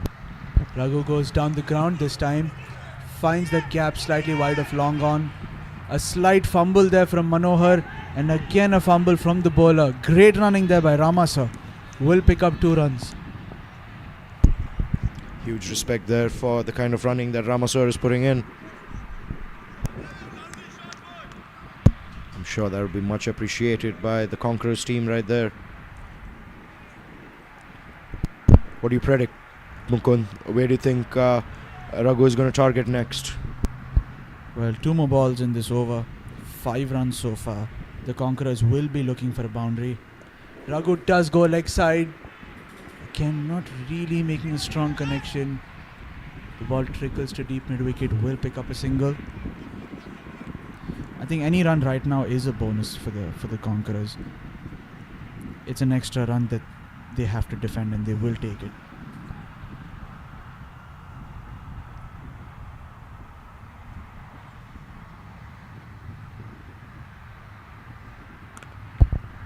Good shot there from Ramaswar.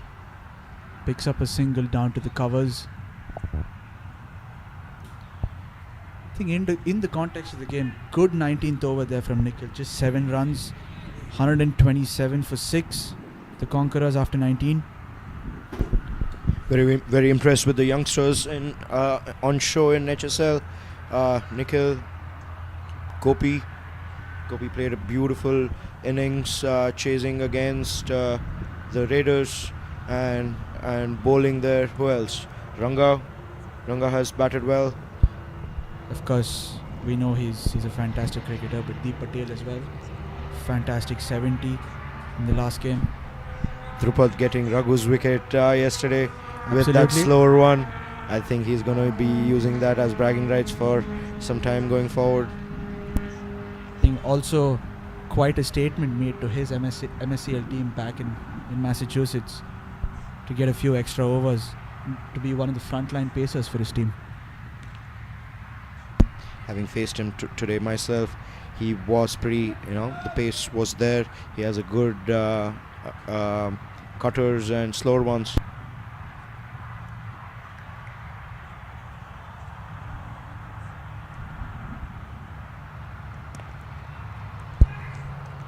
Right, the start of the final over of the Conquerors innings.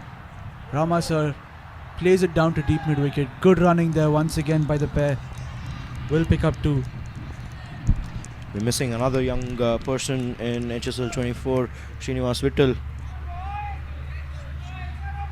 I'm sure he's watching this live coverage here, and if you are, Hi Srini. Hi Vittal. May not be a young person, but he's definitely a young father. Congratulations.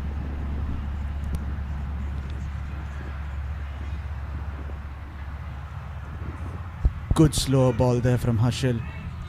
Raghu very frustrated on the other side there.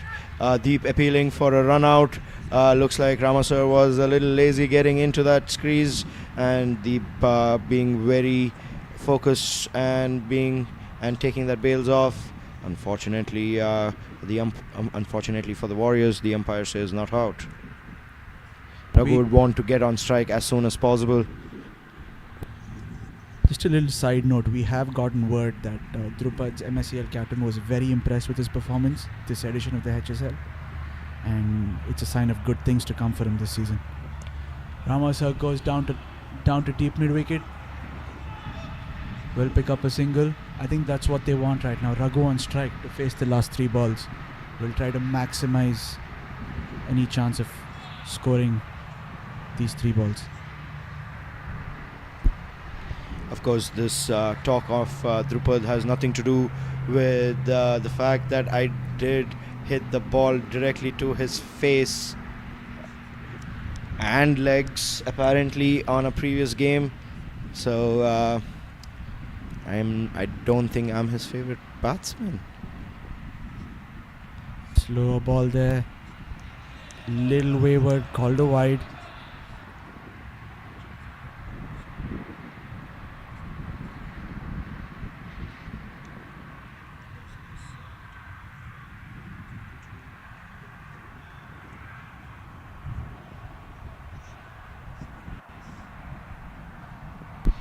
Did the ball pitch outside the pitch there? It seemed very close.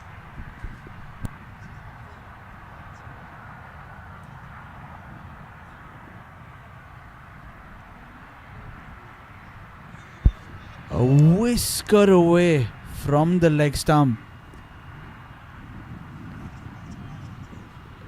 Raghu absolutely furious that that's not been called a wide. He is not happy at all. Difficult decision this for the umpire. Being so close to the leg stump but still being down the leg side. Maybe it's one of those things that the umpire just has to think on their feet.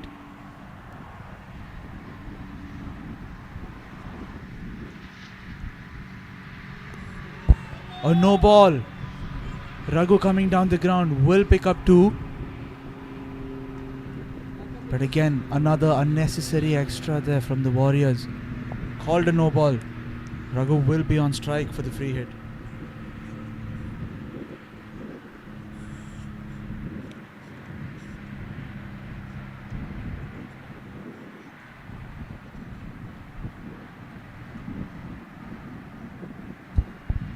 We see that wide once again.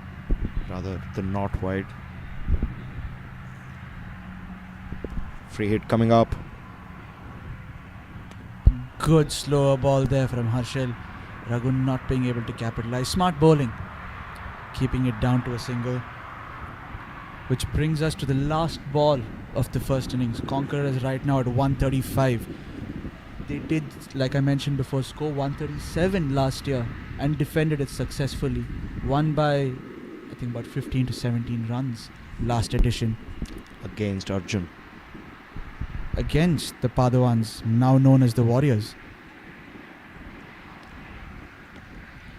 Ramasar facing the last ball will just pick up a single, and the Conquerors at the end of 20 overs finish on 136, which, if you think about, at 55 for 4 in the 11th over, with the likes of Kunal, Ranjit, Jayavelu back in the hut, you must say, great innings, great recovery. Obviously spearheaded by Raghu, who played a wonderful 69 not out of 47 balls with 6 fours. Really helped glue that innings in the second half together. 135, I have to say, it can be defended if the Conquerors bowl to their strengths. We did see yesterday that Warriors can be put under pressure. All those big hitters can be put under pressure if you do bowl smart. The fielding has to be top notch. I'm sure Raghu and Nitin would demand nothing less than perfect execution on the field in the second innings. The Conquerors definitely need to have a strong power play. Having said that, you can see the Warriors there. I think at the beginning of the innings, if you had said that they would be able to restrict the Conquerors down to 135, they would have taken it. Hands down. Especially with Jayvelu, JB de Villiers and Bahubali, that is also known as Ranjit, at the top of the innings. Having got those 2 wickets, they were able to restrict to 136. Yes, definitely, as you said, Mukund, at the time of toss, if someone had asked Rohit Darla, hey, are you comfortable chasing 137 in the finals, he'll say, hell yeah. You can see Rohit there really getting his Warriors troop together. Warriors do have the firepower to chase this, but having said that, the Conquerors did have a fantastic bowling performance yesterday against the Raiders. They need to start strong, and if they start strong, this could be another fantastic final just like last year. We'll be back shortly with the chase of the final of HSL 2024.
Welcome back to the coverage of the HSL 2024 final. The Warriors looking to win their first ever HSL, chasing 137. And the Conquerors, of course, defending champions, looking to retain their title. Business end of the competition.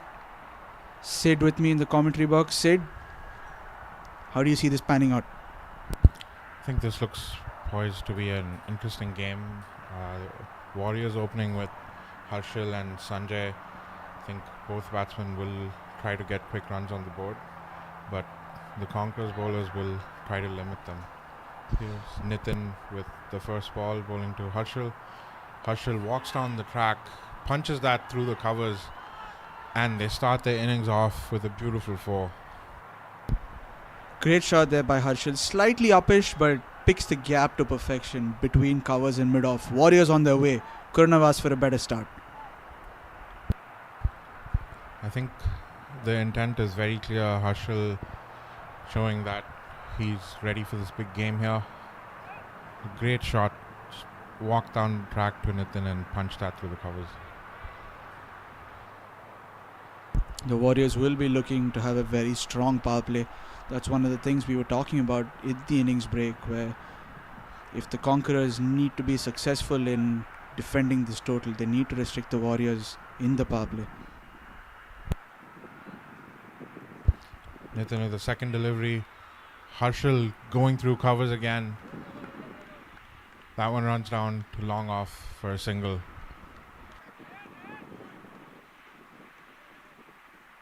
I think this opening pair has really worked well. Obviously, Sanjay playing more of the anchor role, just sticking around, taking those singles, getting Harshal on strike, who is obviously the more attacking batsman who has a lot of flair and really takes advantage of the power play. I think they need to show up one last time if they want to win this championship. Here's Nitin with the third ball on the pads, and that's squirted away for a single. Looking for that overthrow. They say no.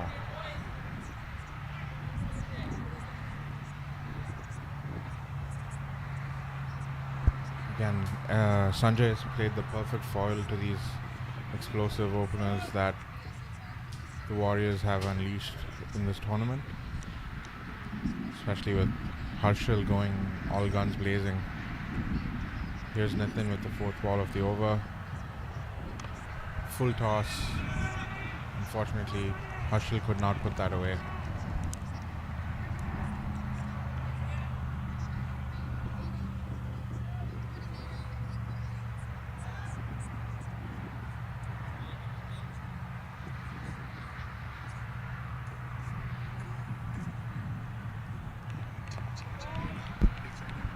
Well negotiated there by Harshal. Again, you notice the lack of bounce on this wicket.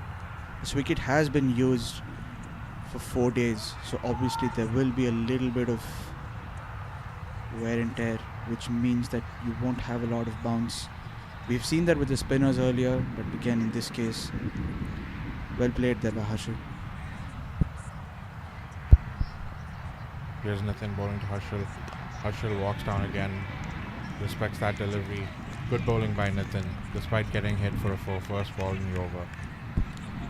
Yeah, like you said, good comeback there. First ball, good shot there by Harshal to the boundary, but Nitin's kept both these batsmen quiet. At the end of the first over, 6 for no loss, Warriors. I think this is going to be a really good battle between the openers and the Conquerors bowlers, who have kept things tight. And it'll be interesting to see what happens. In the last game between the Warriors and the Conquerors, the Warriors openers got off to a flyer. They reached their 50 within 5 overs. And looking at the intent that Harshal has shown, I think they're going to try to go for the same. Shravan, the second opening bowler. Nitin and Shravan have worked well together so far. Shravan again, one of those bowlers who gets the ball into the batsman. will be looking to use this wicket. SK goes big on the offside, clears the infield comfortably, ball rolls into the boundary. Once again, the Warriors batsmen attacking the first ball of the over. Good start for the over for the Warriors.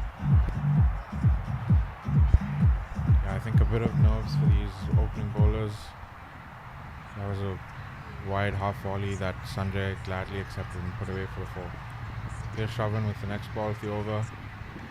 Wide, outside off, and that's given a wide by the umpire. Again, I think it's a big game pressure. There will definitely be some nerves for some of these guys. Here's Shravan reloading. Good ball outside off. This is that one, Sanjay. We're not seeing a lot of movement from Shravan early on, at least in this innings. Might have to do with the pitch being completely dried out over the past 3 to 4 days. We did see initially in the tournament there was a lot of grass cover. Another swing and a miss there from Sanjay. Again looking to go over the covers like he did earlier on in the over.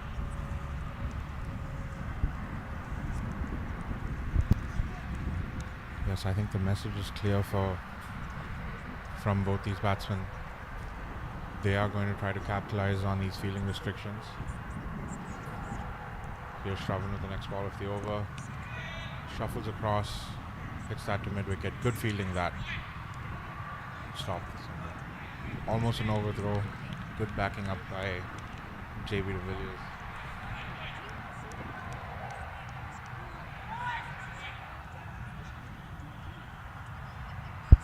Again, another good comeback by the bowler, despite getting hit for a 4 first ball. Has bowled well. Here he is to Sanjay again. Again, Sanjay walks across, wide down the leg side though.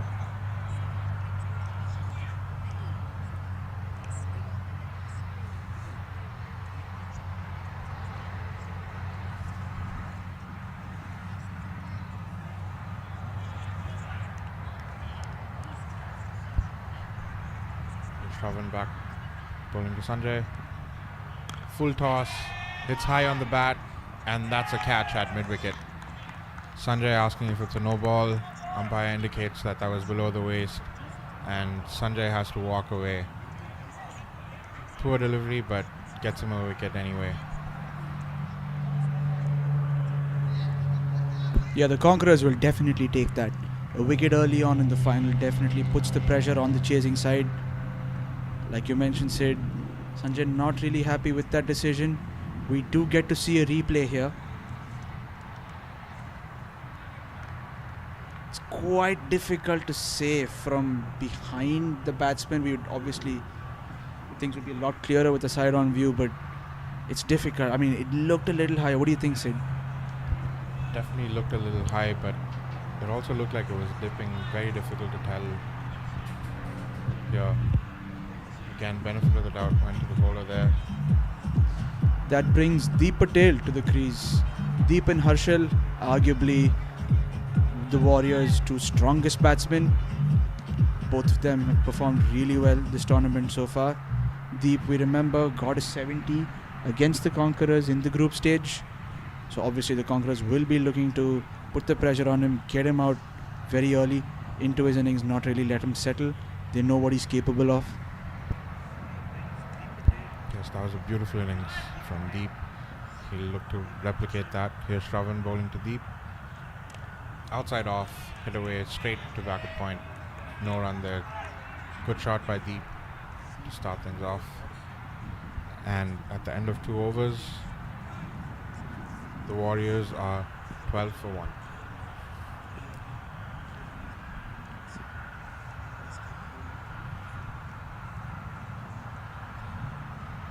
I think the pressure of the finals is really telling here. Both teams we know have really explosive batsmen at the start, and they've had some really explosive starts in this tournament. But again, in the final, quite steady, slow starts from both teams. Both of them not really looking to go big early on just to preserve those wickets. Yes, definitely. And the bowling has been excellent. Despite getting hit for a 4 first ball, both bowlers have come back to restrict the batsman there. And here's Nitin starting off the third over. Harshal walks down again, flicks that over, deep square leg, and that'll run away to the boundary on the bounce. Good shot again from Harshal. Again, we have seen in this tournament and in Massachusetts how strong Harshal is off his legs. Opens the batting, even for his team back there. Anything on his pads does get punished. Great shot there from Harshal. Once again, a boundary off the first ball, Sid. I think this is starting to become a template here. Nitin bowling the next ball. Again. Oh, that was a very close call there. Off the pad to the... Oh, that's given a wide. Again, good stop by the keeper to keep that down, but almost got a direct hit there. Yes, looks like this is becoming a template here. Boundary of the first ball. Let's see if Nitin can come back strong here. Deep Patel facing Nitin for the first time this innings. And wide delivery down the leg side. Bit of confusion between the batsmen. Try at the stump. Looked pretty close. Here's Nitin to Deep. Good front foot defense there from Deep. Yeah, I think if the Warriors have to have a successful run chase, definitely one of these batsmen need to bat long. Deep does look like he's looking to get his eye in. It's important that one of these bats long, gets a big innings, really help the Warriors.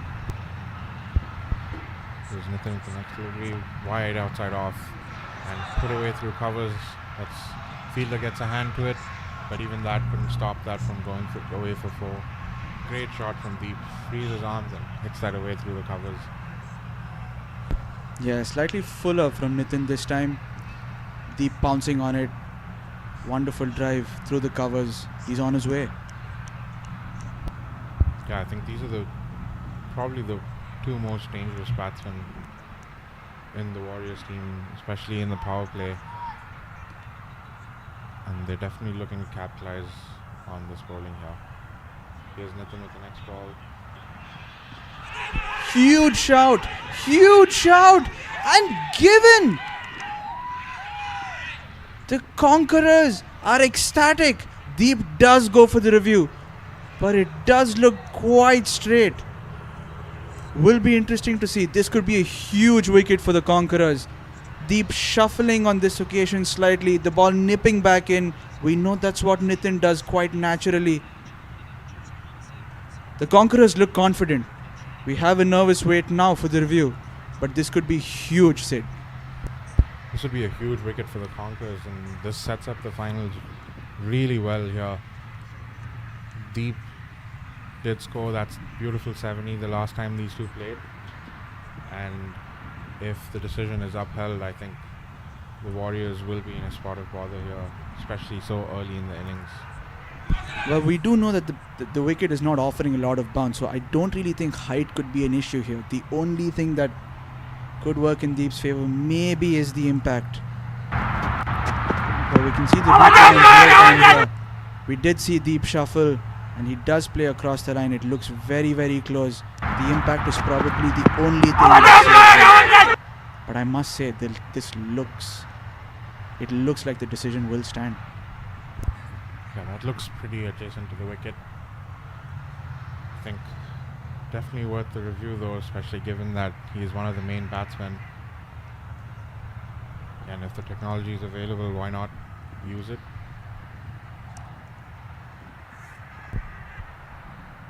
Yeah, I think it's a great addition to the HSL. The TRS brings a whole new dimension to this tournament.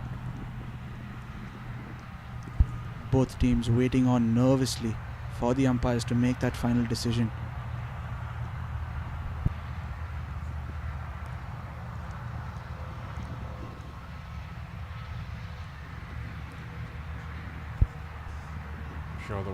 dugout is a little nervous right now, waiting for this decision.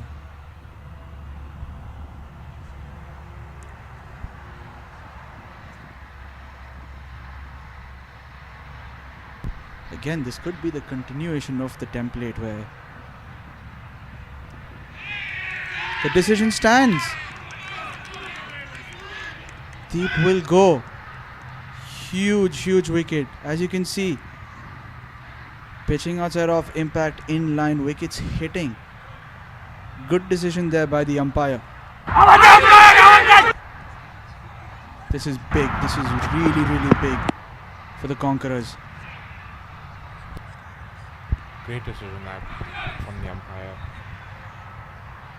Yeah, I think this sets up the finals beautifully here. This is going to be a very interesting chase, and looking forward to seeing how the Warriors handle this tricky chase now. This will definitely bring a spring in the step for the Conquerors. We know what Deep did last game. We mentioned the 70 earlier. As you can see, hitting him pretty straight. Don't think there was any decision. Nitin pleading. And of course, getting the decision. The captain really stepping up.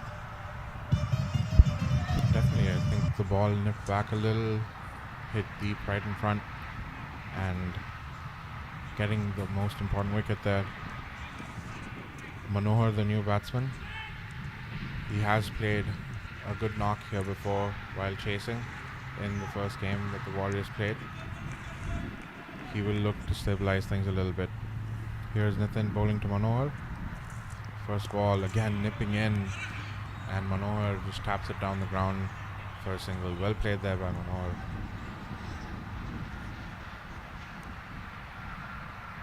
Again, this is a great comeback from Nitin despite going for 4 off the first ball there. Great bowling this from Nitin. I think the Conquerors are up for this fight.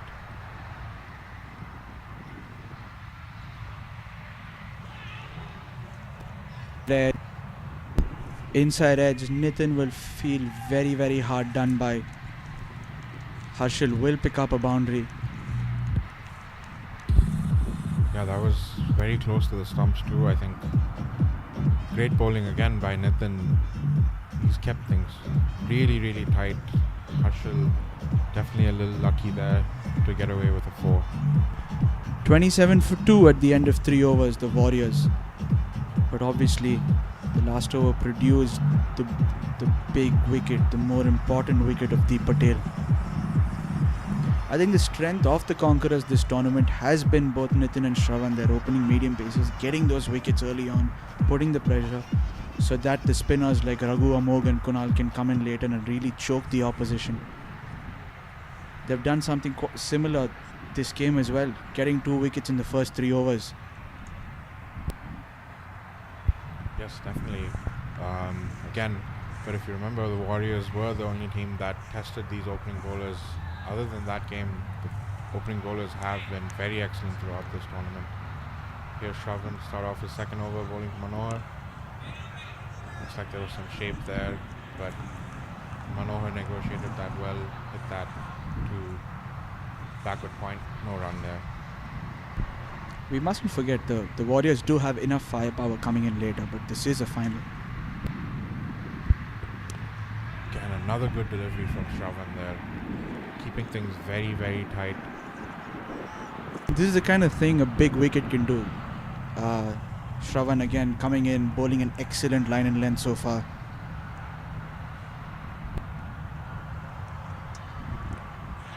Hit in the air. Goes past JB de Villiers at backward point. Once again, the Conquerors will feel slightly unlucky. Manohar getting a thick outside edge, obviously looking to guide it behind that point region. Gets past the infield, and we know this side of the ground, the outfield is lightning quick. Races away to the boundary. Again, good tight bowling from Shravan here. Hasn't given any room to the batsmen to free their arms. But unfortunately, with only 2 fielders outside, not a lot of protection out there.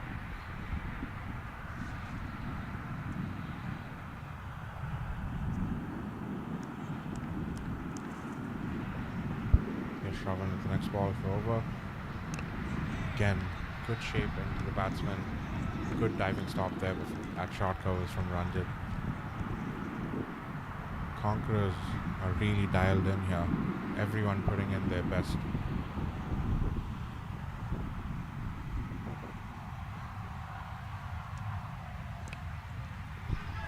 Manohar dancing down the track this time. Squirts it to deep square leg. Will pick up 2 runs.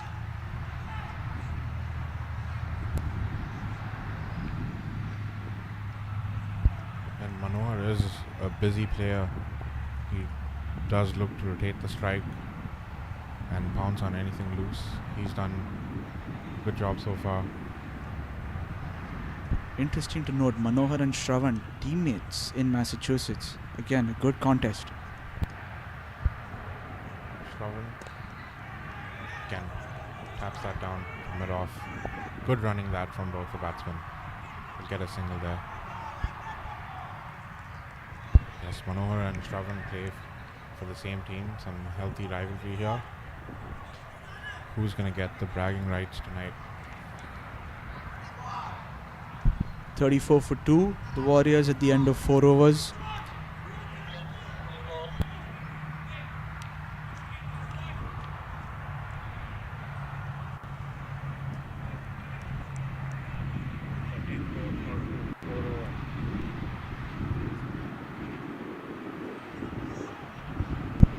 Required run rate still very much within range, 6.44. I don't think the Warriors need to be too worried about that at the moment. Just need to make sure they keep enough wickets in hand in this chase. Nitin with his third over. Wide outside off. Keeper couldn't hold on to that. Not proving to be a costly mistake though. Batsmen don't get anything. Dot ball to start the over.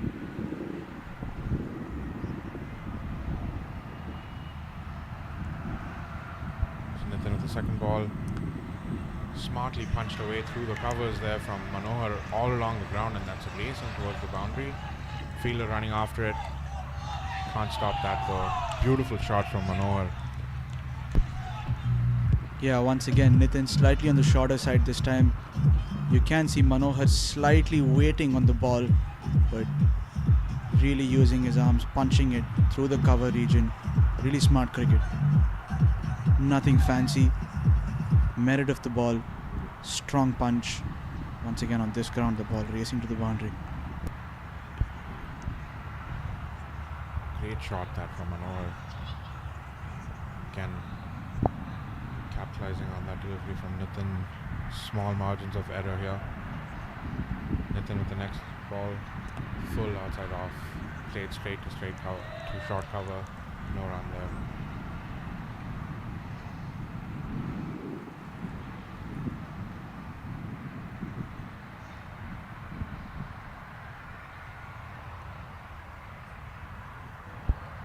Nitin bowling to Manohar. Full delivery outside off. Just taps it away there. Ball's racing along. Great timing that from Manohar. Mid off, runs to the deep, cuts that off before it reaches the boundary. 2 runs to Manohar. Sid, you mentioned great timing, but that's great placement as well. For those watching, the Conquerors do have a short cover and a cover point, and Manohar piercing those 2 fielders, timing it well to get 2 runs. Again, through the offside. Beautiful placement again. Beautiful stuff this from Manohar, racing away towards the boundary. Fielder will cut that off, and they will come back for 3 runs. There might have been a slight misfield there. I think that is Raghu at short cover, but again, fuller ball, but really good shot by Manohar all along the ground. He is looking very confident, and I think the Warriors do need more of this right now. Good batting this from Manohar. No risks there, and he's gotten a great over for the Warriors. Boundary.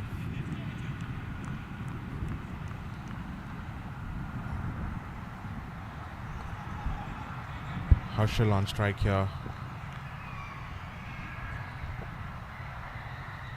Will he look to end this over? A few more lusty blows. Well played that by Harshal. Again, Manohar's batting has really taken the pressure off Harshal here, allowing him to take a little bit more time to build an innings. Yeah, you're definitely right. Manohar right now on a 17 of 11 balls, striking at slightly over 150. So really taken the pressure off Harshal for sure. Harshal steps down, punch down the ground strongly. The Conquerors do have protection down the ground. Will be a single. Good over that for the Warriors. And at the end of 5 overs, Warriors are 45 for 2.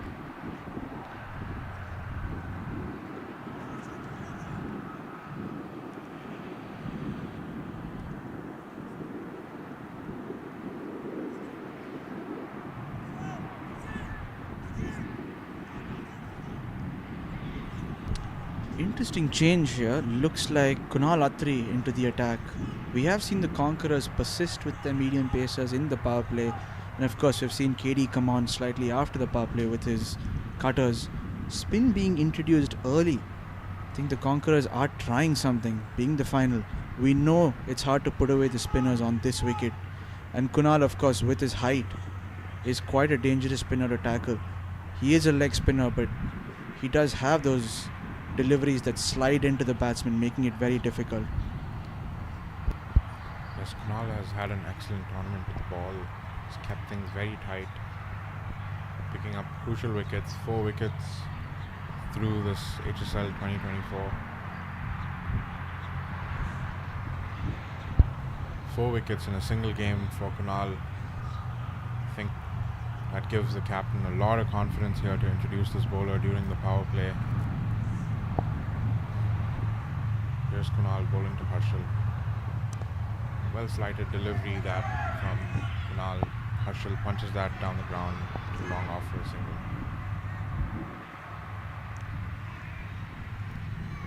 Do you think someone like Kunal would want to loop the ball right now or bowl a little flatter given his height?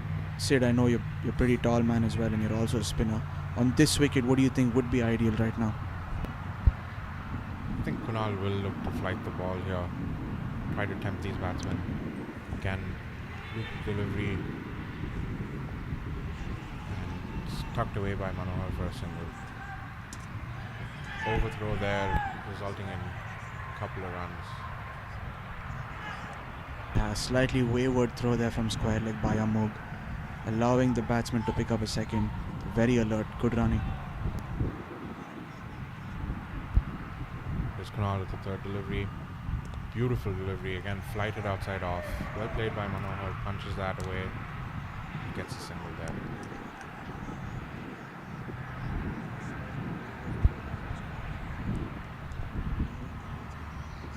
Smart bowling this from Kunal. Again, not allowing the batsman to free their arms and not giving them any pace to work with. Good ball there by Kunal. Came into the batsman. He has these variations with him.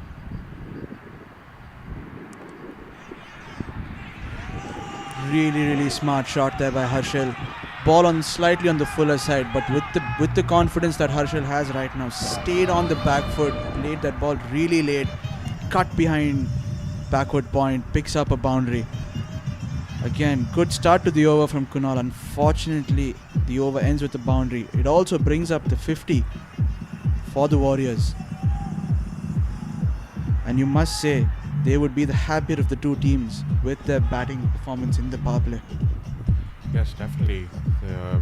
Despite the loss of 2 early wickets, I think Manohar and Harshal have pulled things back and have got the scoring going, not putting too much pressure on themselves. This has been a terrific comeback from the Warriors, despite those 2 early losses.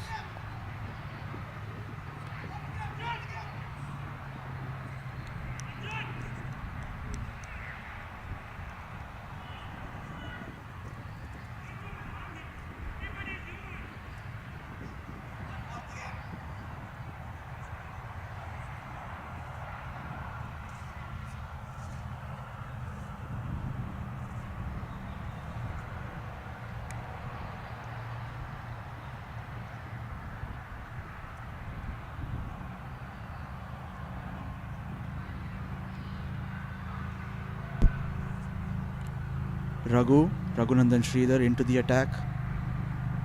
Again, a bowler who's super consistent with his line and length. I think his 4 overs this game, if he does bowl 4 overs, will be really, really crucial for the Conquerors. Raghu last final against the Padawans picked up man of the match with his bowling performance, getting 3 really early wickets, setting them back. He'd obviously want to replicate that today. Takes a start and looks like he's done something to his hamstring, if I'm not wrong, and looks to be in some pain. Again, he held the first innings together with his incredible batting, but looks like he's in a bit of pain here.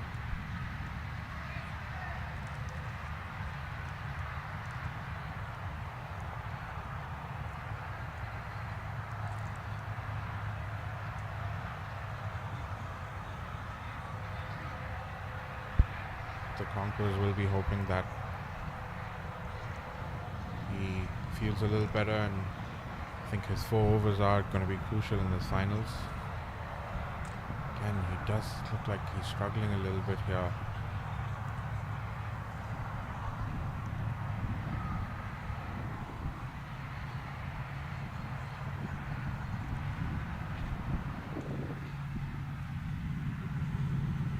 So, you were telling there was last ball still. Again, looks like he was a little ginger while starting off, trying to stretch his legs a little bit, and takes that jump, and then looks like had a bit of bother there. Might be a quadricep issue. We did see him struggle a little bit with one of, I think it was Manohar's cover drives a couple of overs ago, which went through the covers. Might be acting up a little bit. This would be very unfortunate for the Conquerors.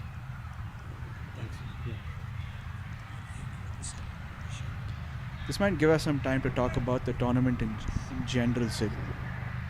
What do you think? I mean, obviously this is your first time playing the HSL. How has the cricketing display been so far throughout the tournament?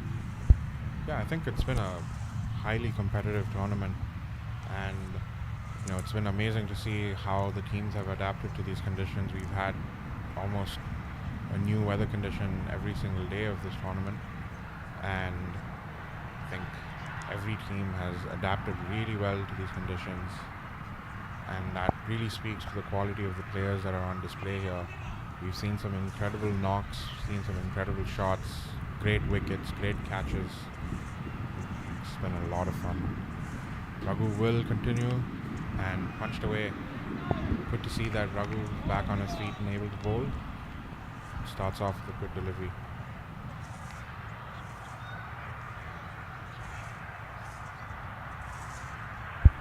Raghu can second one a little short, outside off. Good fielding effort there at short third man by Amog. No run. Once again, we mentioned earlier how Raghu's line and length is so important. He's keeping it consistent, which is what the Conquerors need.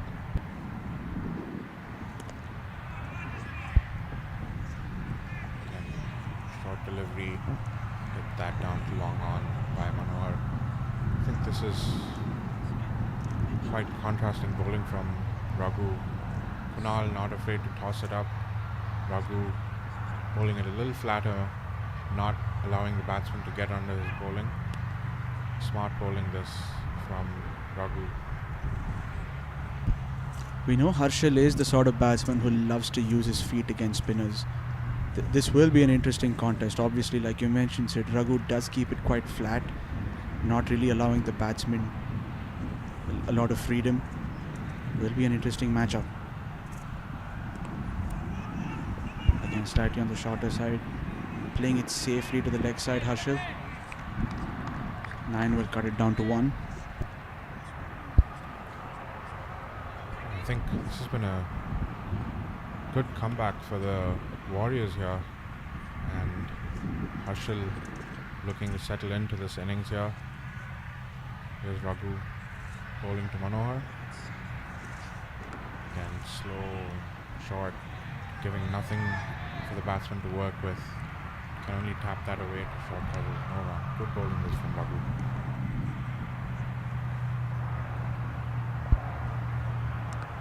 Good delivery again from Raghu, keeping things very tight here.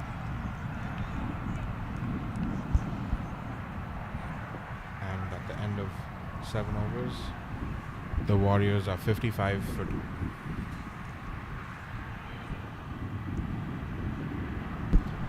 Great over there from Raghu, just the 2 runs.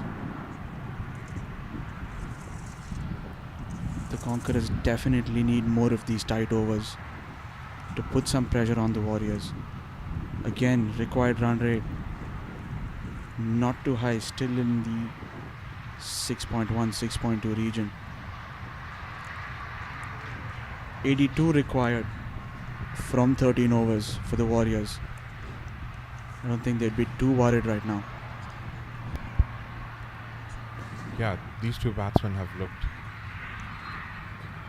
very circumspect, putting the bad balls away, respecting the good ones, rotating the strike, and have brought the Warriors back after the early loss of those 2 big wickets.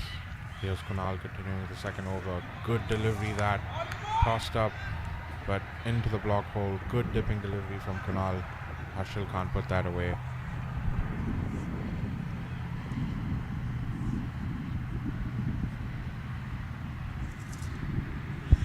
Outside off, edged away. Good to go. Change in commentary over here. Aditya is taking over from Mukund. Kunal bowling to Manor.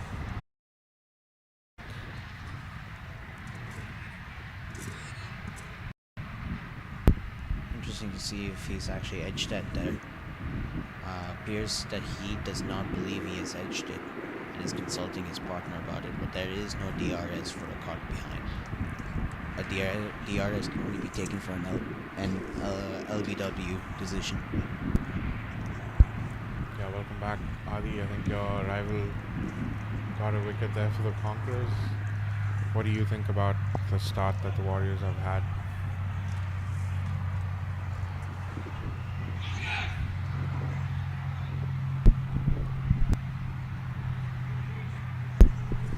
Warriors are off to a decent start. I think they will be disappointed that they lost 3 wickets for 54 runs, but I think they're in a pretty comfortable position right now to take the game and get the 137 runs that they are required to win by. They're definitely above the rate, but I think it's important that the 2 batsmen that are currently in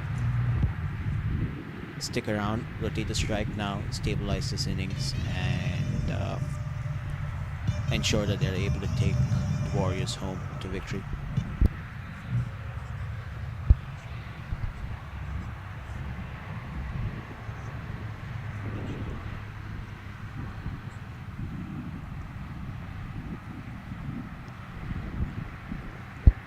And that brings Tejasvi to the crease. Big hitter facing off against Kunal. Slight delivery outside off. Smartly played that by Tejasvi into the deep for a single.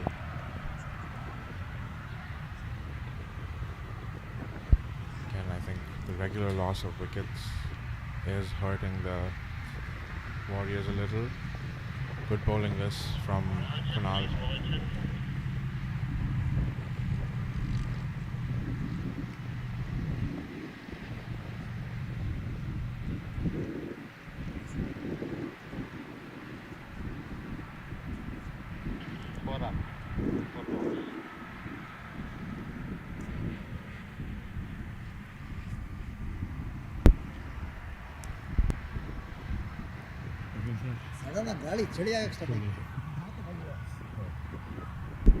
First slip in place here for Kunal. Probably gonna see if he can bowl it full and get an edge over here.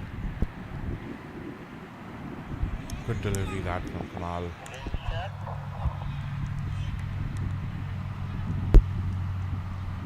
Just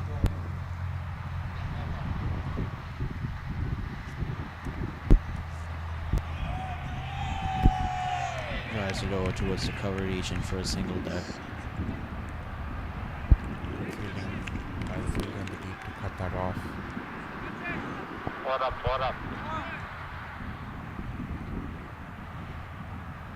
I think it's important that these two batsmen stick around over here now. They are 58 for 3 in 8 overs. They are definitely about around the rate. They require 79 runs in 12 overs at a run rate of about 6.58. They have 7 wickets remaining. It's definitely doable for them, but it's whether or not they are able to play smartly with the field that has been set for them, and how they tackle this Conquerors spin lineup, which has been their strength throughout this tournament. Here's Raghu bowling to Harshal. Flighted delivery, that well played by Harshal. Again, good bowling this from Raghu. Only gave away 2 runs in his first over.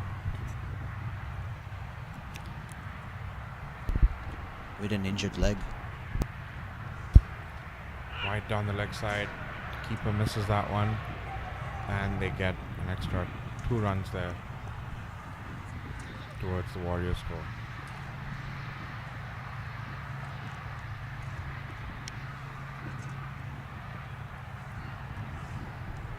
I think this will be an interesting battle between Tejasvi and Raghu. Tejasvi does like to hit it big. Let's see if he can put Raghu away here. Flat delivery. Tries to guide that. Misses that one.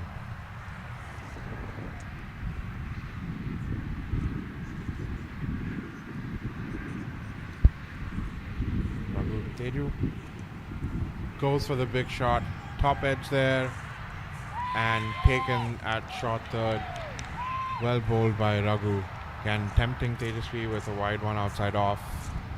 Couldn't hold back. Gets the top edge. And that's taken at short third. Warriors in a bit of trouble here with the 4th wicket going down. The Conquerors throughout the tournament have shown that their spin attack is their biggest strength when it comes towards bowling and taking wickets here.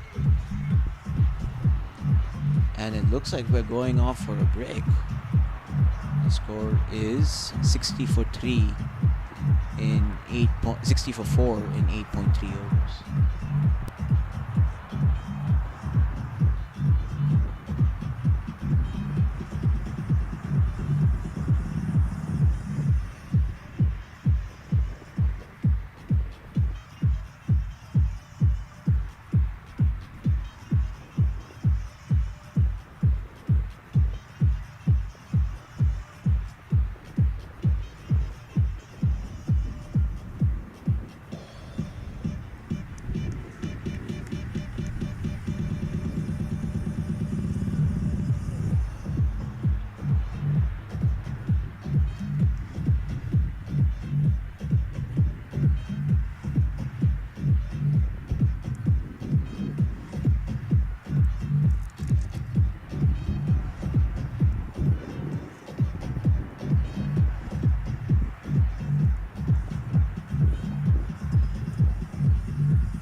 వెళ్ళినాడు.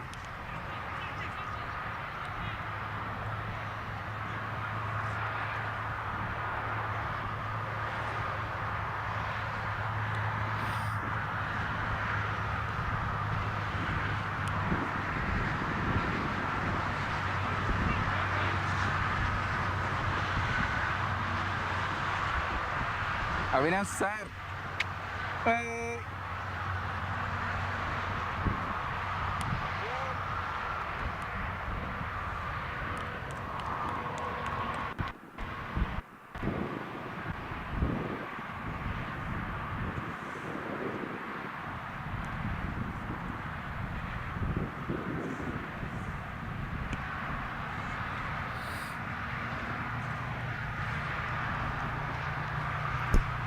The players are back on the field, and it's Nickel who's coming into the center.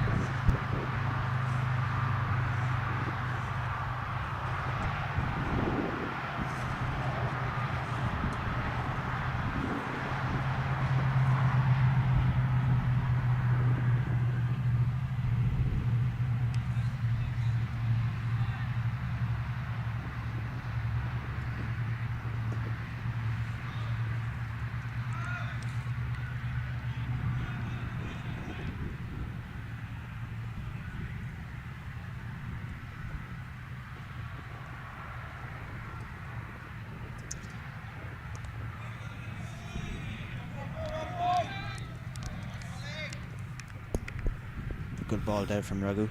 Nickel defends it straight towards the cover region.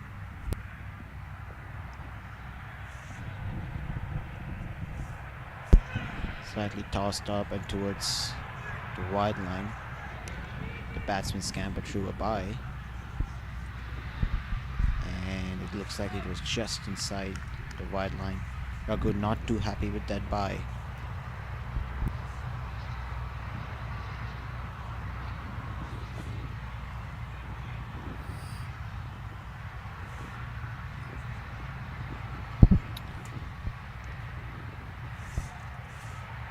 Raghu to Harshil, flat ball onto the middle stump, defended. Dot ball. Last ball of the over coming up. Warriors 61 for 4. Ooh.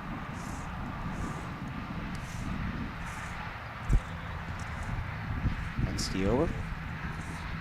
The Warriors are 61 for 4 at the end of 9 overs. And it looks like Kunal Atri is back into the attack to bowl his third over. The equation is now 11 overs and 76 runs.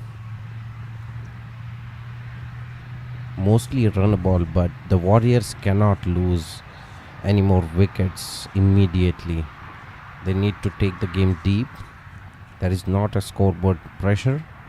So if they just stick to the basics, they should be home.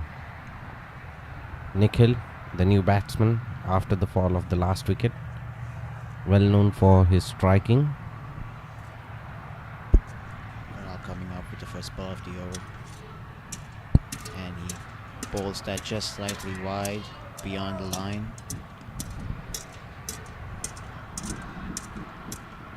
Wide called. Kunal with the second delivery. Bowls it in a similar line, and it's another wide called by the umpire. Conquerors with 136 needs to be super tight on their extras. Another flighted loopy ball well left, but it's a dot ball.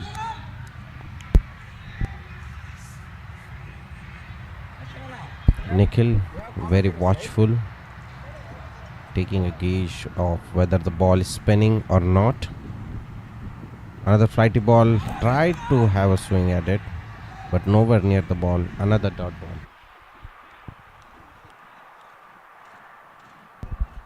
Kunal coming in with another delivery over here. Flights it up again in front of the stumps, and Nickel just punches that down towards the long on. And they're going to look for a double here, and they get that comfortably. Bit of a casual fielding over there. They need to be very proactive and stop these quick running. There was no 2 runs over there.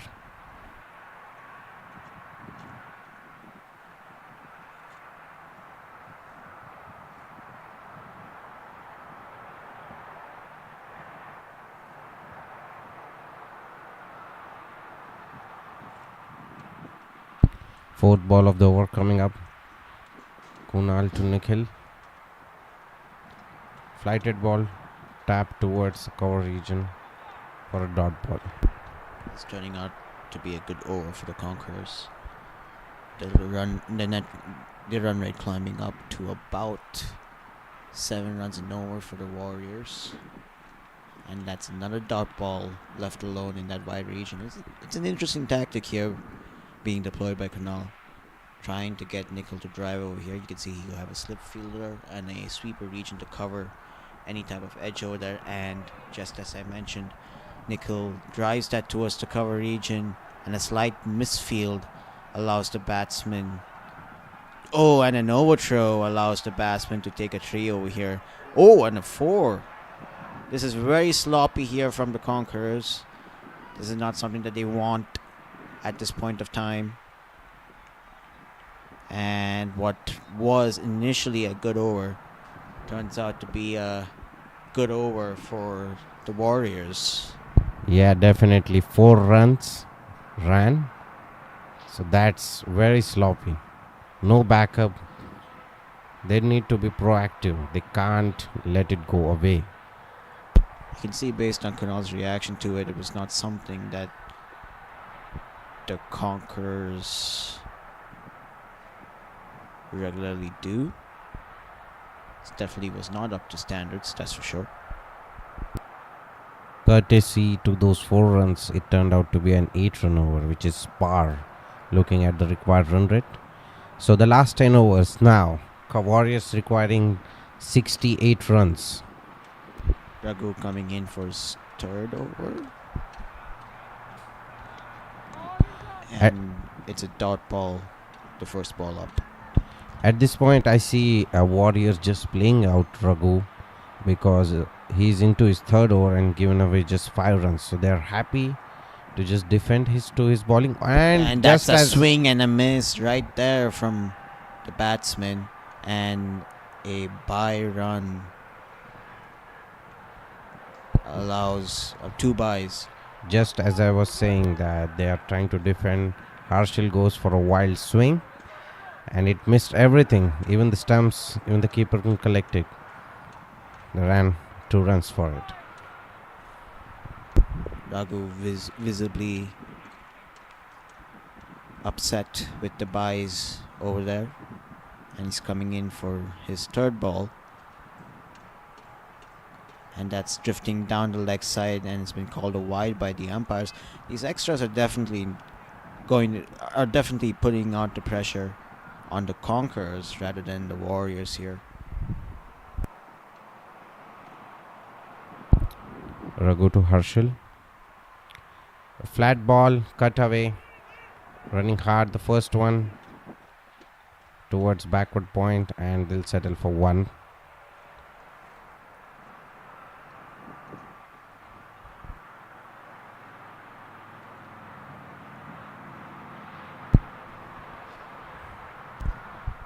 Raghu coming in with the 4th ball of the over.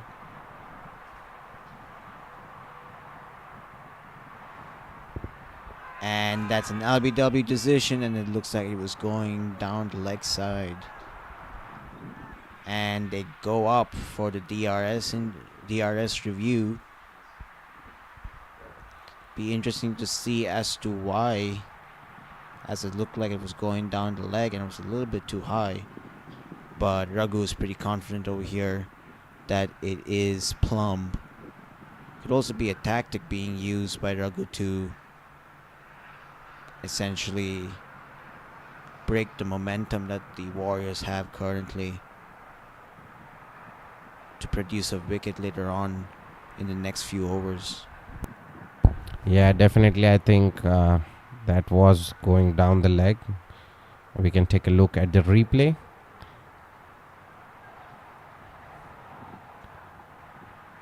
nicely flat trajectory, going mostly looking like going down the leg. I could see the middle and the off stick, and also some part of the leg stump.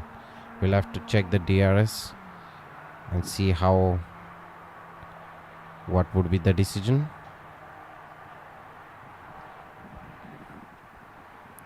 We can take a look from the umpire's cam.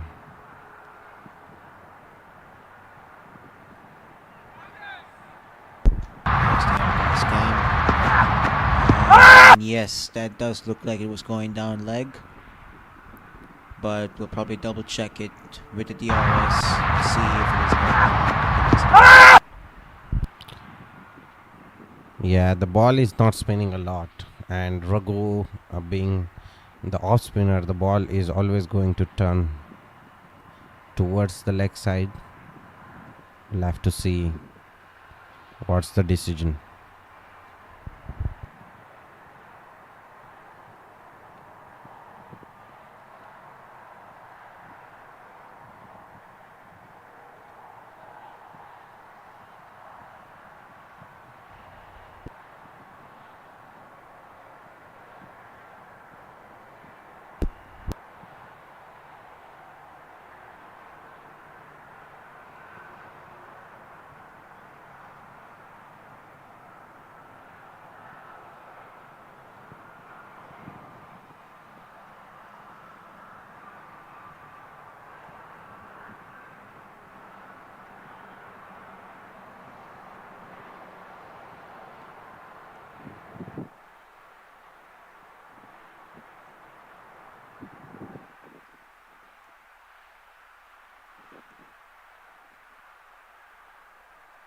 We have the results. Oh, as you can see, pitching in line, impact outside leg, wickets missing. That was a bad review, I think, taken in desperation.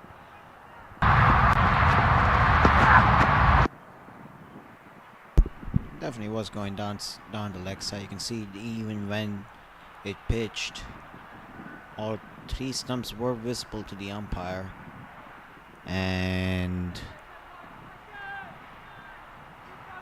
was definitely a waste of a review. But it could also be a tactical reasoning as to why they would take the review. The Warriors currently are getting a little bit of momentum towards their side in the last couple of overs before the fall of that wicket. Could be a tactic to distract the batsman, as we've seen in the past that after a small break, a wicket has fallen, and that has been bowled slightly short by Raghu, slightly wide as well, and Nickel feels he missed out on that a little bit. Here's Raghu again.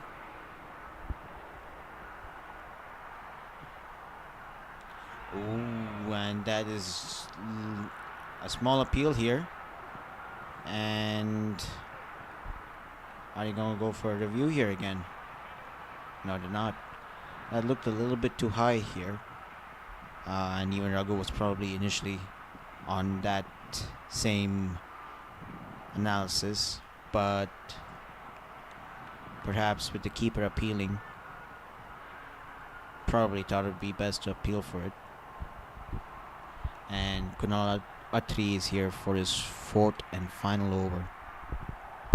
The Warriors are... So at the end of 11 overs, Warriors are 73 for 4. They'll still require 64 runs from 9 overs.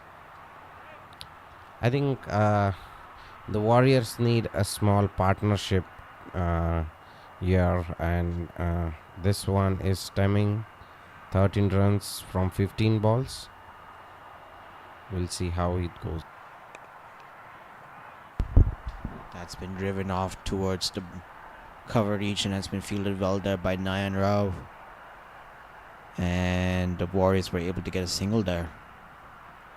It's pretty clear from the way the field is set up that Kunal is going to bowl it full and slightly wideish.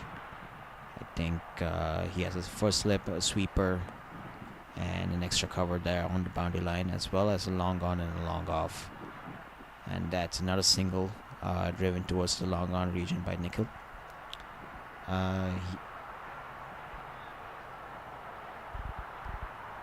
Kunal coming in with his third ball of the over. Flights it up, slightly full tosses. And it's another single towards that cover region, and Nayan Rao is able to cover it real quick. I don't think the Conquerors would mind these singles at this stage of the game. It's a little bit difficult at the moment for both these batsmen to get a boundary. And as we were just talking there, and that was another extra bowled by Kunal Atri there towards Nikhil.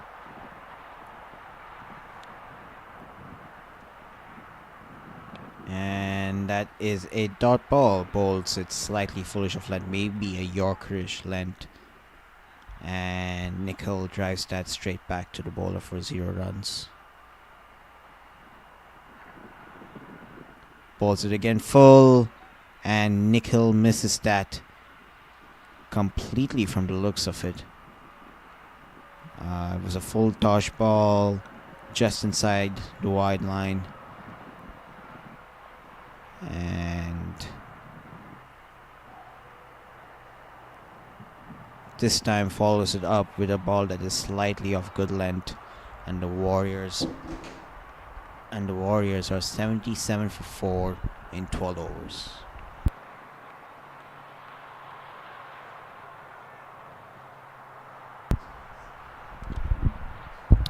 Yeah, I think Kunal has completed his overs, and his stat is 4 overs, 23 runs, and 1 wicket. Very economical considering the match conditions.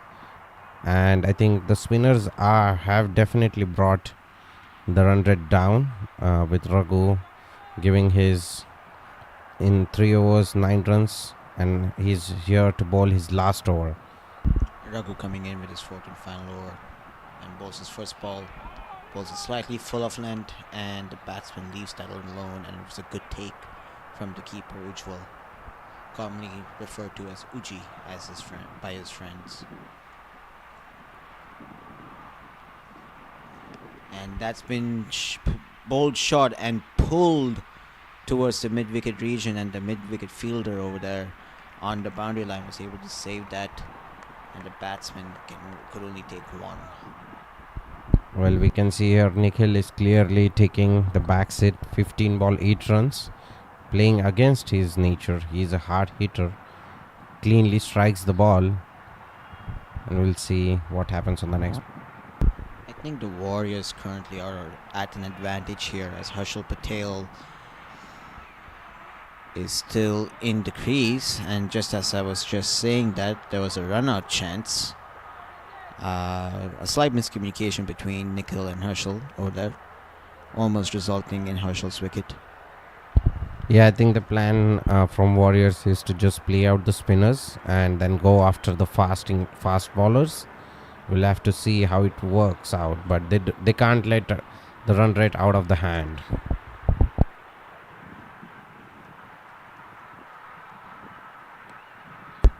Also, it's slightly foolish outside the off stump, and a slight misfield there at that point region allows the batsman to take a comfortable 2.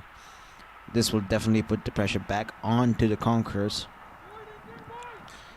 Already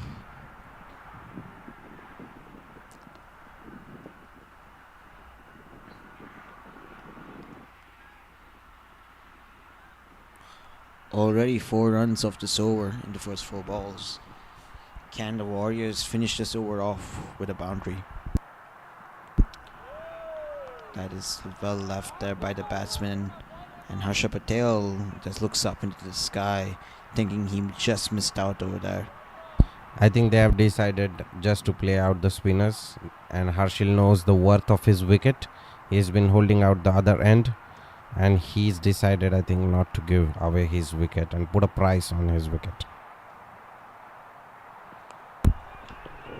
A quick defense over there for a quick single. An appeal for a run out. And looks like the batsman was able to make his ground easily.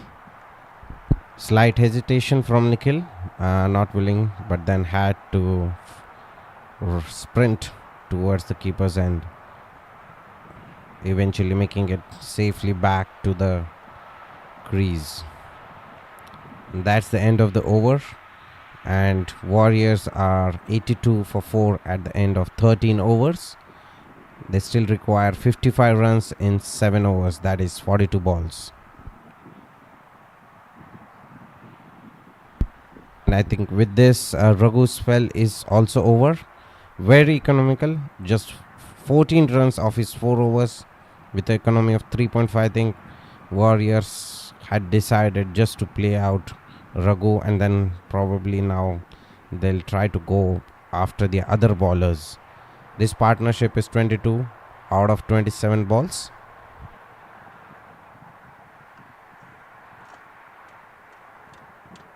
And looks like it's going to be KD into the attack.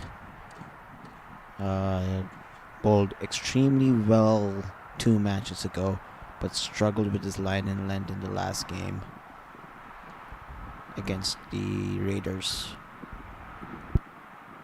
Yeah, I think the run rate is slightly gone up because they were not going after the spinners, and now the required run rate is 7.86, almost 8 runs per over.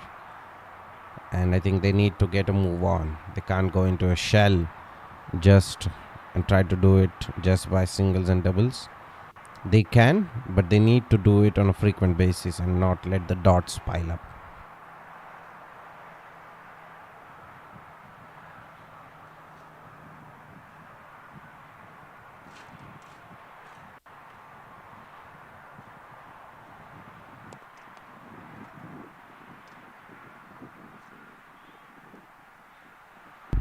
And a quick double over there, and has been given run out. I did not believe there was any 2 over there. Not exactly sure as to why the batsman would try to take 2 there. Yeah, definitely the scoreboard pressure building up, and Nikhil was not getting a going on. He was 9 runs off his 16 balls with just 1 boundary. So that was a very poor call of running. The ball had already been in the fielder's hands, and yet he tried to run. And it seems he's indicating that his bat stuck. He couldn't drag the bat in from the actions, but he's regretting. And in walks Arjun, the owner of Warriors. He's a very reliable batsman, and I think this is a very crucial position that when he's walking in, he needs to take his team home.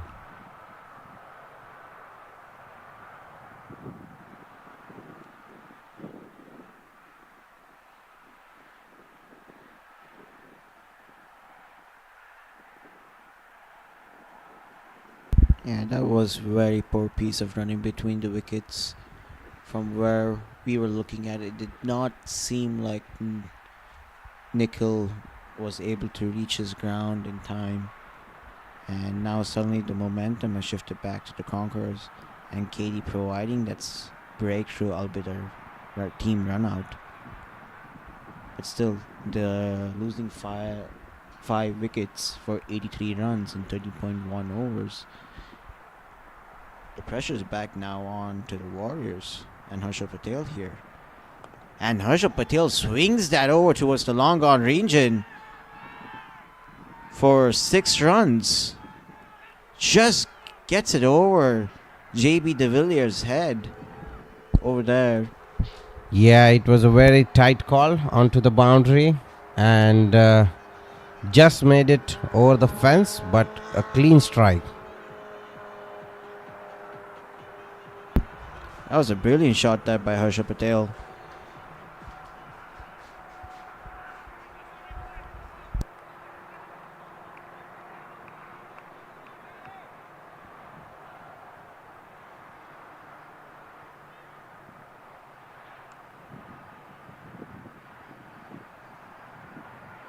Slightly wideish in length.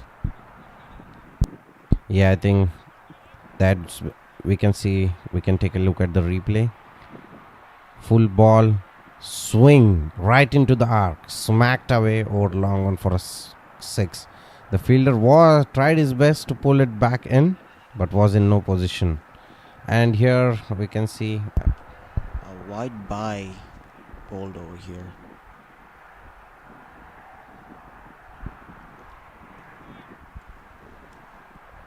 this has been pretty poor bowling. After the first ball wicket by KD, there has been like 3 runs back to back through wides. After the 6, I think he's just losing the plot here.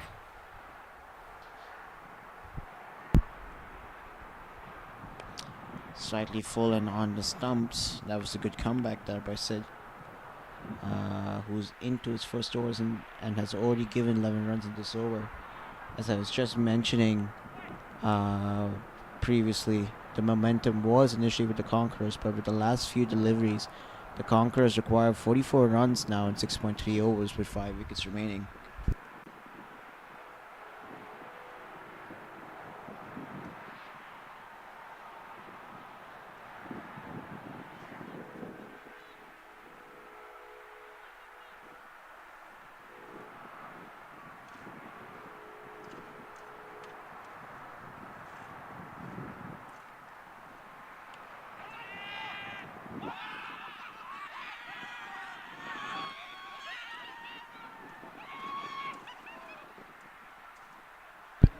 And there is a wicket over here.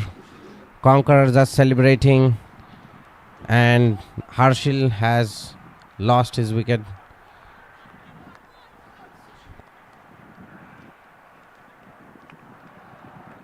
He was a set batsman, and it's a catch out taken by Raghu. Harshil has made 38 runs of 33 balls. Well, as I just mentioned before, the momentum was with the Warriors. 43 runs in 6.1 overs with 5 wickets, but with this last wicket of Harshil Patel, well, I believe the Conquerors do believe that they will have this game in the bag. We can see here the replay being broadcasted. That was a wide-ish ball. He tried to swing it over extra cover, taken the top edge, and catch is taken.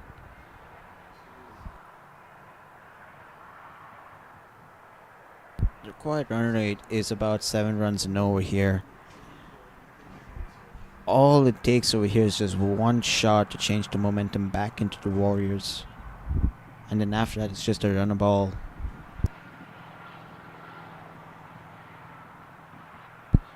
Pandey on strike.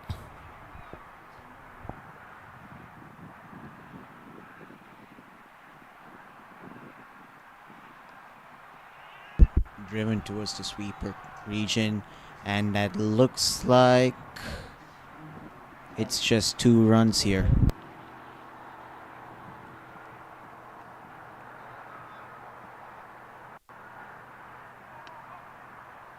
And KD is done with his first over. Went for 14 runs but got the important wicket of Harshil Patel there. He had 2 wickets falling in that over. One was a run out and the important wicket of Harshil. The required run rate has come down, but they are losing wickets.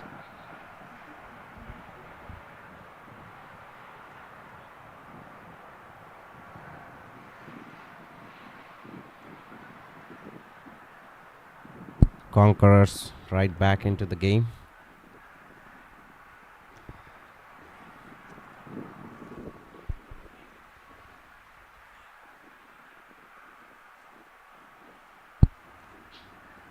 Amog is coming, I think, into the ball.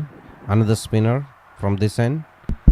The Conquerors have 4 spinners who have operated well in the dead overs here for them. Amog being one of their prime dead bowlers.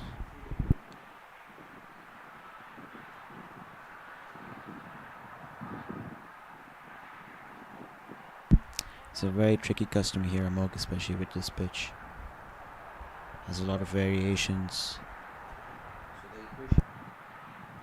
So the equation is 6 overs and 41 runs. Flighted offside ball, was trying to drive it, went past the edge, straight to the keeper. Amog coming in with his second delivery.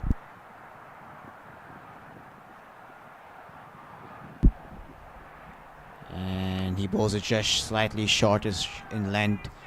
And the batsman there cuts it. But the sweeper was able to come over and cover it quite comfortably. And in the end, the batsman and Arjun was able to get 2 runs over there.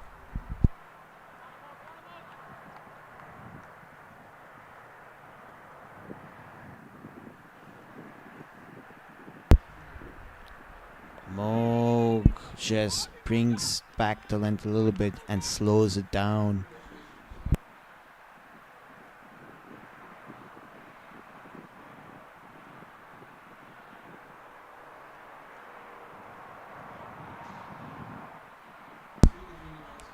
And Moog just hooks that or swats that towards the square leg region.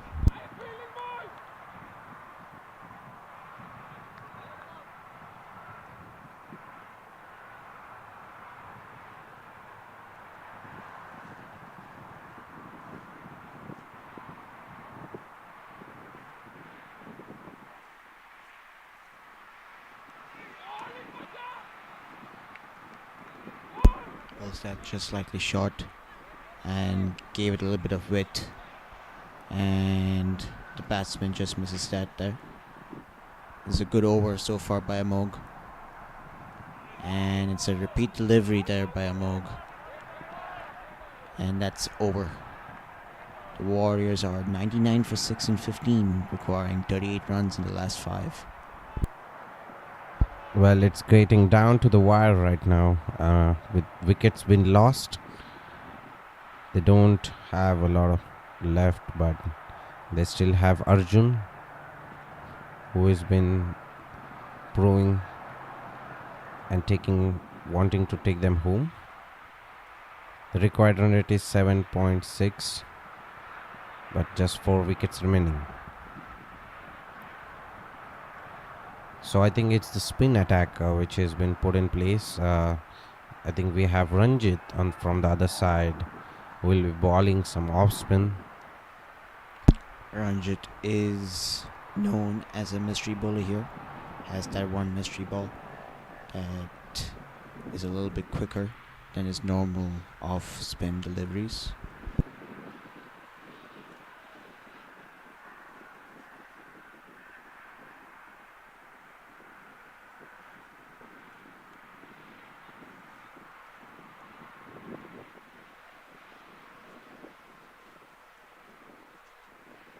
Ranjit to Arjun.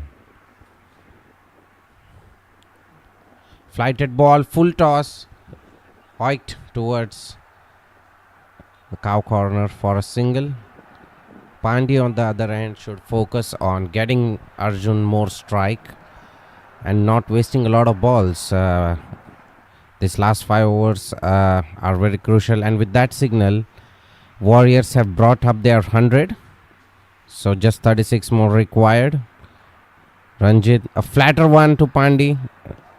Couldn't cut it away. And that's the ball which we were describing earlier. Flat, zipping. That's a dot ball. Pandey cannot have a lot of dot balls. Another ball, but this time spraying down wide to the off. Called for a wide. Crucial, they need to control their extras. I mean, that will just not let the pressure build. Ranjit with his 3rd ball of the over to Pandey. Again a flatter one, cut away towards point. They could steal 1 run. Quick running between the wickets. Just 3 runs of the first 3 balls. We'll have to see how Arjun deals with the remaining.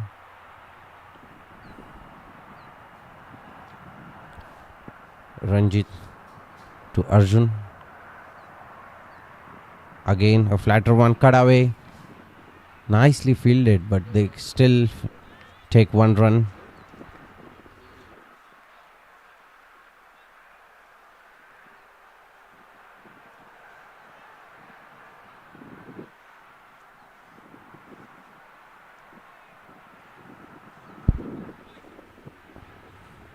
Ranjit to Pandi.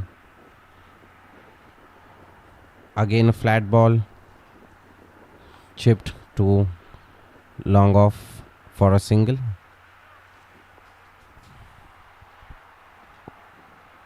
Just 5 runs of the over. Ranjit has been economical, and I think the run rate is slightly going up. 8 runs per over almost required now. They need a boundary over here. Ranjit to Arjun. Again bowling like a pressure. Tried to hit guide towards the third man and point gap, but couldn't do so and could get only a single. It's good that Arjun is farming the strike. We'll have to see if the Conquerors still continue with the spin.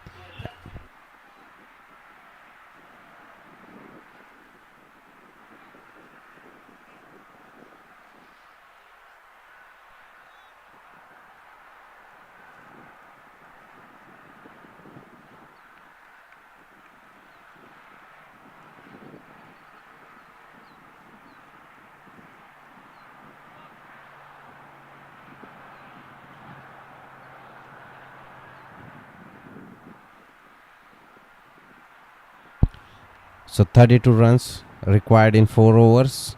That's 8 per over. Amok to Arjun.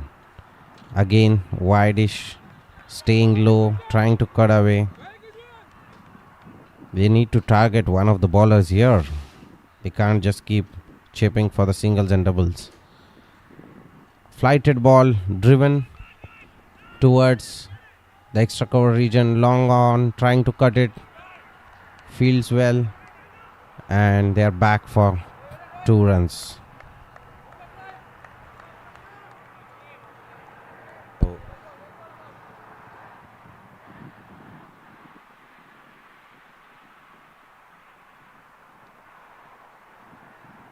Amog to Arjun. Flighted ball again, trying to cut. I feel it was too full to cut. Just staying on the back foot. Amog is bowling well here, flighting the ball. Amog again flighted wide ball. I think this strategy of bowling wide next to that wide line is working here. They're trying to keep it away, the flighted balls away from the arc of the batsman. Amog again, and fancy shot. Tried to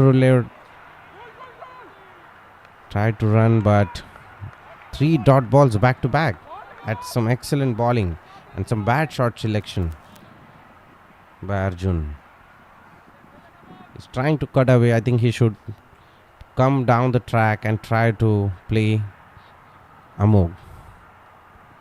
Again flighted ball, again sliced away, over point. Back for 2 runs. They need a boundary. They need to find whom they are going to take, and that's the end of the over.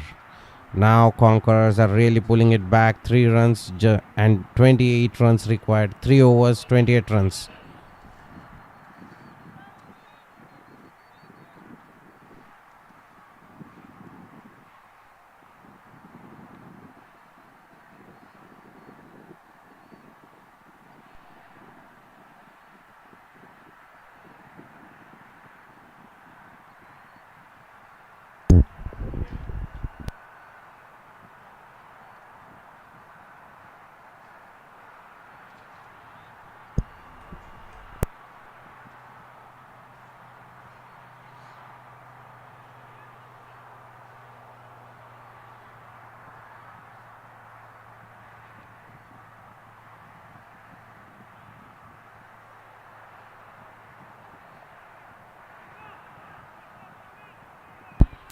Ranjit back into the attack. Conquerors still continuing with their spinners.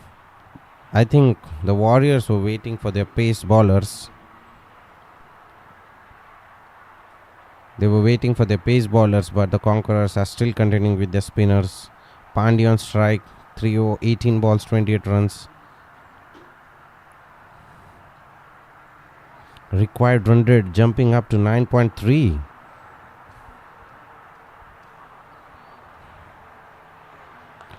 smacked away towards cow corner just for a single. I think they should, if they are running and going for ones and twos, they should focus more on running quicker because it's slightly getting out of hand. They'll need that boundaries right now. Flatter ball. Ranjit is almost bowling like medium pace. Driven, misfielded at covers, and that's the 4. Loud cheer from the Warriors. Much required for by Arjun. They need more of that here, the Warriors. They need a lot more boundaries here. Slightly overpitched there from Ranjit, and the batsman Arjun was able to drive that towards the cover region there. It definitely releases some pressure there on the Warriors batsman there. Ranjit to Arjun, again bowling a medium pace, gently tap back to the bowler. He's bowling medium pace in the action of spin. Flat balls, not letting Arjun get away under it and swing his arms. Ranjit back again. Spinner. Cut towards deep square for a single. Bringing back Pandey on strike. Yeah, that was a slightly shortish ball. But it looks like the Conquerors were able to. 2.2 overs and 22 runs. 14 balls, 22 runs. Ranjit to Pandey. Again a flatter one. Tapped straight back to the bowler. Chance of a run out. Missed the direct hit. Wow. Just misses there, Ranjit. And these quick singles will definitely be helpful for the Warriors at the moment, given the situation they find themselves in. I think Ranjit 22 runs in 2.2 overs. I think Ranjit could have just walked towards the stump and took the bails off. 21 runs in 2.1 overs. That's almost 10 runs in over here. And the Warriors require a lot more boundaries. Flatter ball. Edged. And the ball is racing towards the third man boundary. We'll have to see. Oh, some great field footwork here at the third man. Raghu putting his feet and just avoiding the ball to reaching the boundary. Definitely saved 2 runs, but that was risky. Showed his great football skills there. So 2 overs, 18 runs. Warriors 119 for 6. The final, it's getting down to the wire.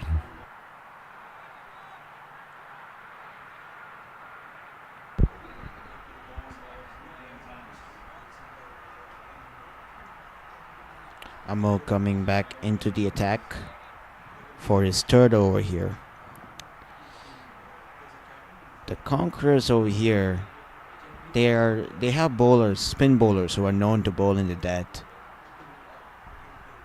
And so far, Amog's figures are 2 overs and 7 runs in this match.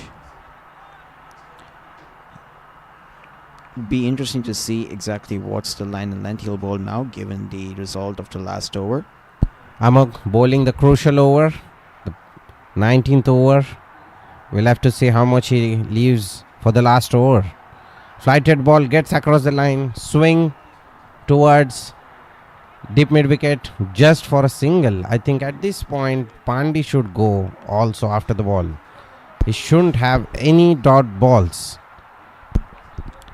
Amog just flighting that off a little bit towards that middle and leg stump, and here he comes for the second Pandey ball. coming down the strike, straight down the ground, cut away by mid-on just for a single.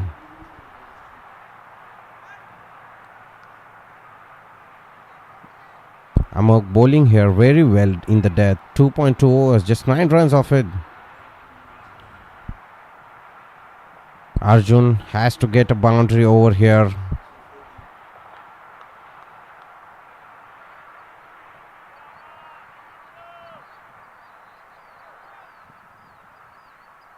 Amok to Arjun. Very crucial. Flighted. Again, full toss. He smacked that. And it's out. Arjun is out. He's lost his wicket to a full toss. Smacked it directly to deep square leg for 4. And he's out. That is a turning point and a very difficult position for Warriors. Arjun played run a ball 20 with just 1 4 in the innings. I think Arjun was the Warriors' last hope over here. He is known to produce the big shots when required. And the Warriors now find themselves at 121 for 7, requiring 16 runs in 9 balls with 3 wickets remaining. We can Keep in mind, take a look at the replay. It was a flighted ball and it was a full toss. He could have smacked it anywhere, I think, and he smacked it right down the neck at deep square leg. Very good catch, completed. That's a fall of Arjun.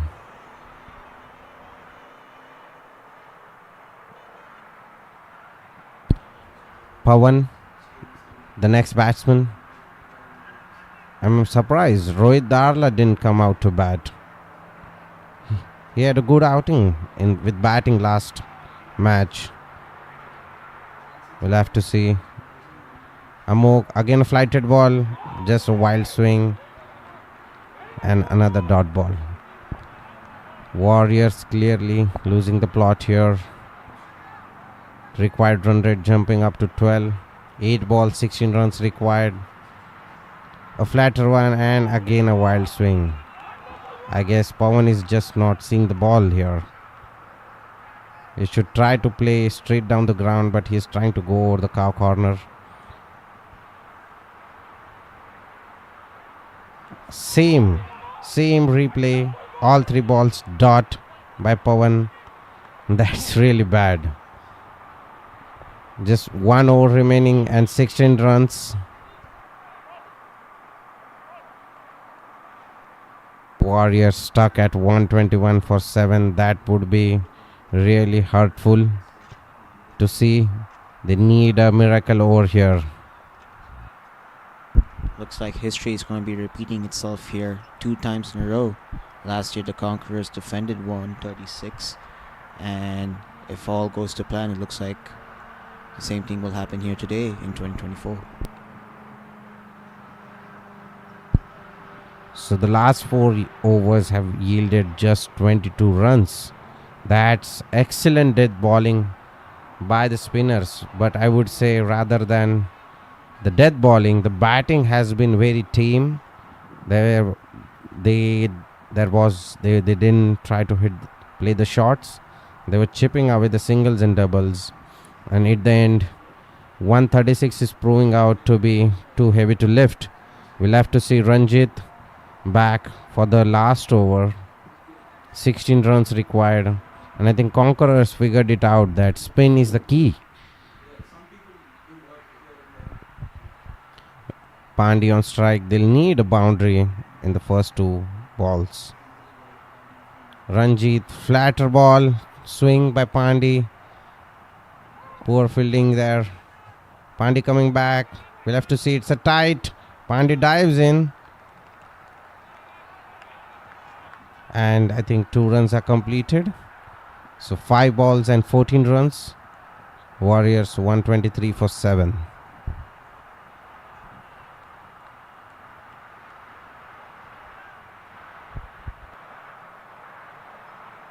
Can't just win by running the singles and doubles. They'll need a boundary. Who is going to get them the boundary? We'll have to see.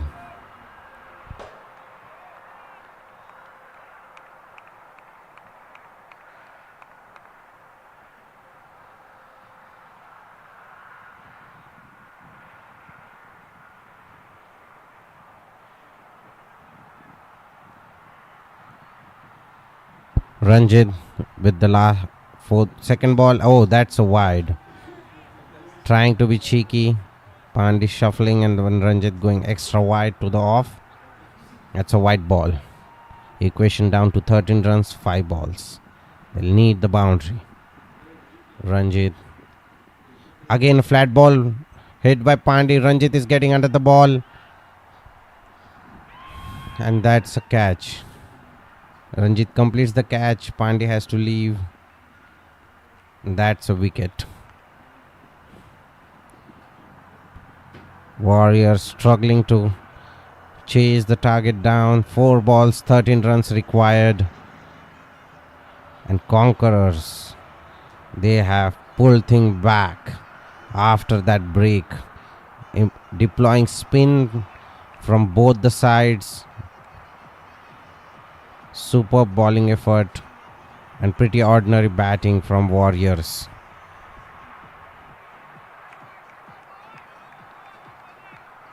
The pressure of the final is extreme, and Rohit Darla, the captain, walking in. 4 balls and 13 runs. He can strike the ball. We'll have to see. But he has to look out for the Ranji's flatter medium pace ball.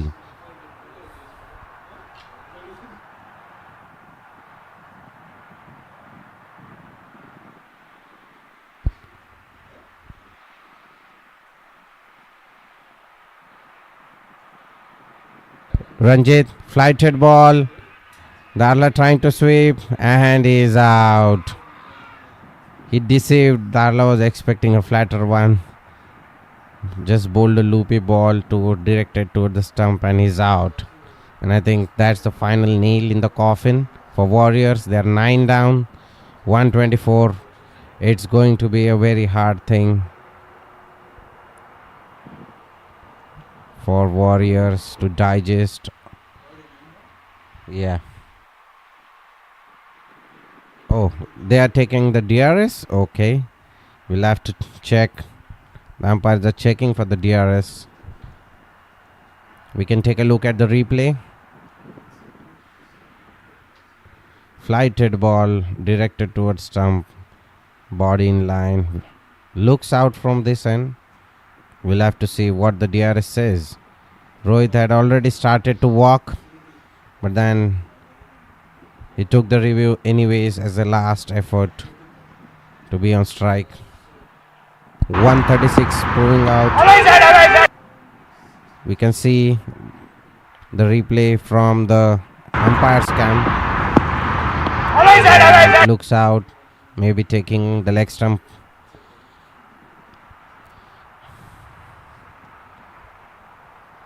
Conquerors pulling things back.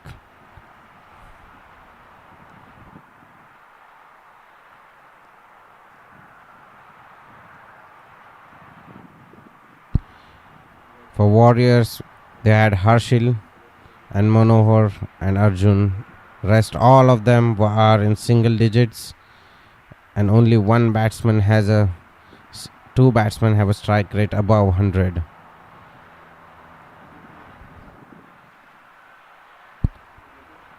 The spinners being extremely economical. Kunal, 4 overs, 23 runs. Raghu, earlier with the bat, superb 50, taking the team to 136, and then bowling a spell of 4 overs, 14 runs and 1 wicket. And we can see the results. Impact in line, pitching in line, wickets hitting. That is out.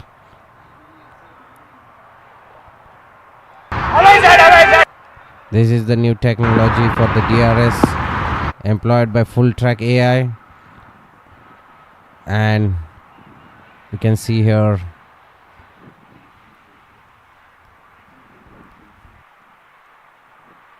Amog bowling well, 3 overs, just 9 runs in those death overs. And Ranjit 2.3 overs, 19 runs and 2 crucial wickets.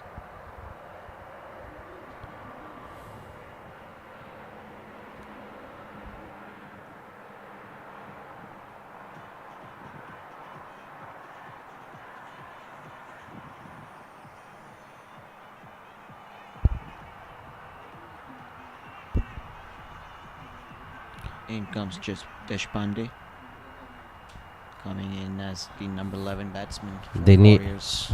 they need boundary of every ball. 3 balls, 13 runs. It has been a slow death for Warriors. Flighted ball, inside edge. We'll have to see just 1 run towards fine leg. 2 sixes now. What if they hit it? And Pawan hit it. Pawan has been using the long handle. He missed out 3 back-to-back balls in the Mogs over. Will be interesting to see. This is the make it or break it ball.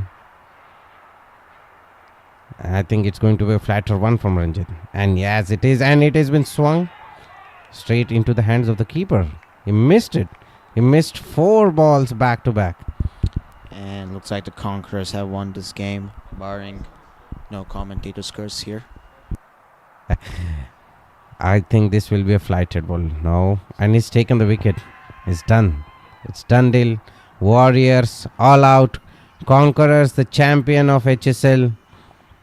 Excellent comeback by Conquerors. They were down 17 for 3 in the early stage of the match, but their spinners have brought them back into the game. And congratulations to Conquerors. They are celebrating. And that's the end of our coverage. We will be back shortly with the presentation ceremony live from Prairie View. Thank you.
Mic testing 1 2 3. Mic testing 1 2 3.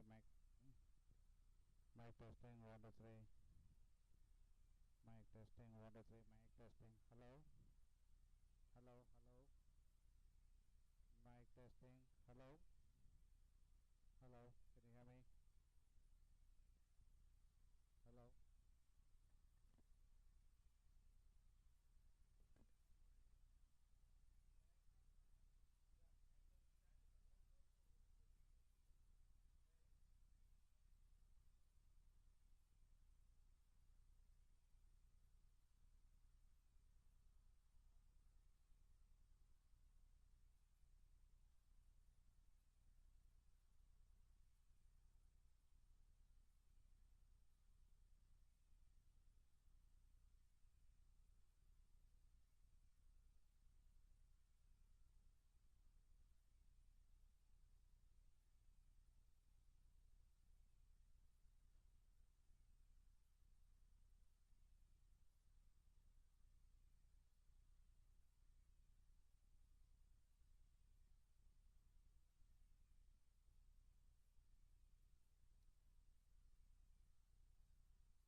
Hello.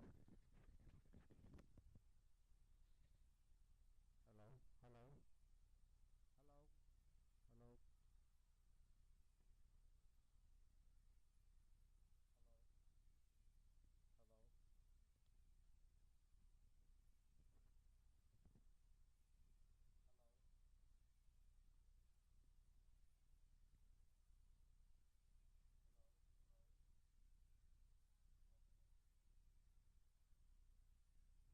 Hello. Hello. Hello.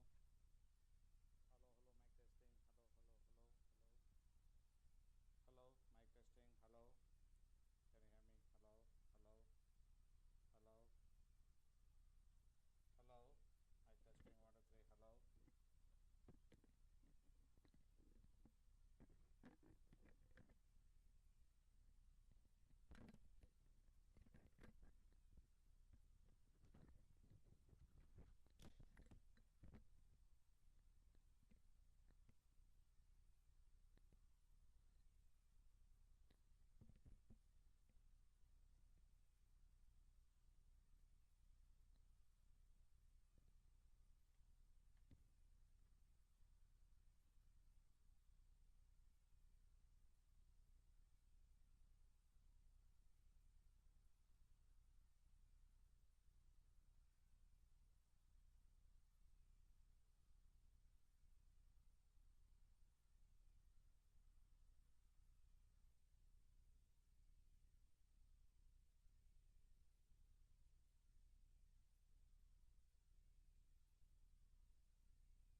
Hello. Hello. Hello.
Done?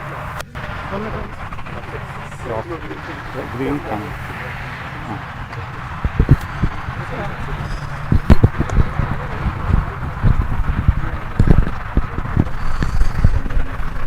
Everybody, attention please.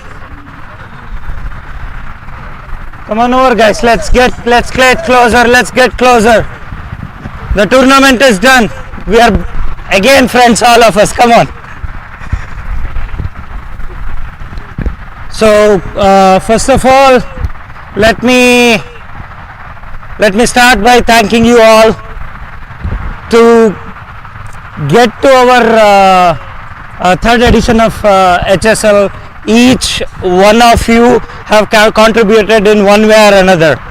Last 2 weeks we had like unprecedented 6 backouts, but still at the end we were able to come up with 12 team, which is instrumental and speaks to all of you over here. So big round of applause to you guys to begin with.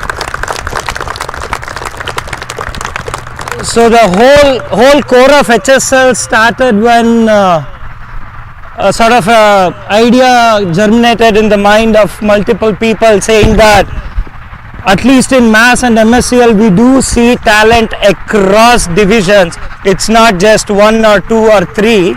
Across divisions, which is pretty competitive enough, we can bring them all together and beat our crappy winter back in Boston and have some fun in a better weather, which was not such an eventful thing this year, but that was the initial idea, and year on year that has just proved. For example, Drupad playing in Division E got Raghu out in a very crucial situation. Sorry for putting you on the spot, but just pointing one of the things there. So this has been a lot of fun from past 3 years. Hopefully we will be able to continue this for how long ever, I don't know. I want to thank our sponsors. Mainly what is happening is year after year, and Avinash can speak about that, we are adding things to our list of things that we do. Like this year, I have to tell you, I don't even know how many hours, how much research Avinash has done to get to an awesome streaming that we got this year.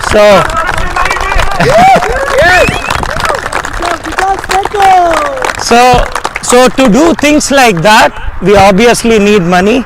It has to come from somewhere, and sponsors are a big help for us to get to there. So to start with, Nick Place, where is Mohit Bhai? Mohit Bhai has been our supporter through and through.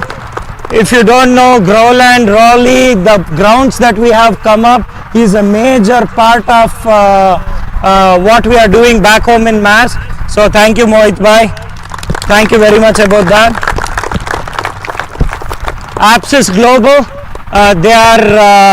they came forward thanks to Abhija. Abhija helped us get connected with them, and they were gracious enough. They didn't even ask any questions as if what am I gonna get out of this. They're like, we are going to support cricket, we are gonna be a long-term partner with you guys. We know you work with youth, USA Cricket, so we're gonna work with you guys is what we got. So Abhija, please do convey our thanks to them. I will personally do once I get back home, but thank you so much on that. Max Cricket Sports, all of our man of the match gift certificates have been provided by Max Cricket Sports, which is the store back home. So thank you to Max Cricket Sports to start with.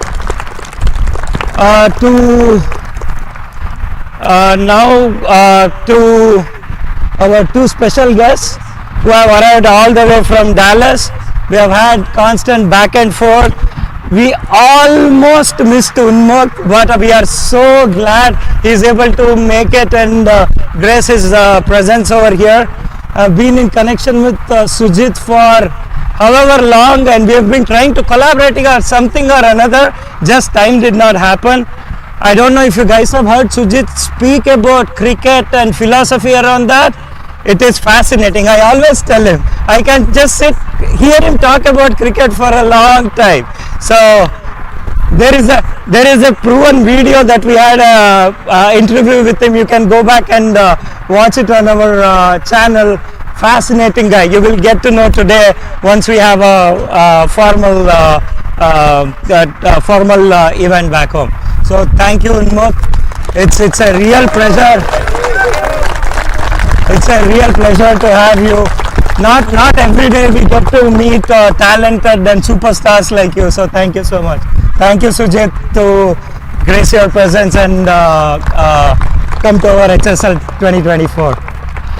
Now to start with, I would like to call Ashwin for carrying out the presentation for this morning's game's man of the match.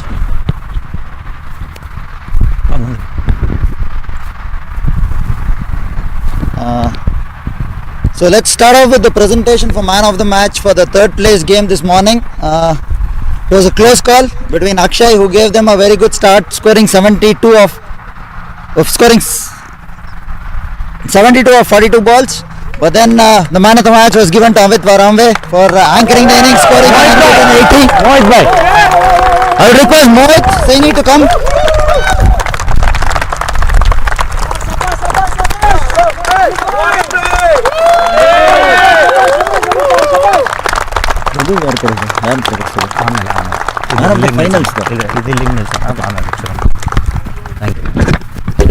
Thank you, Ashwin.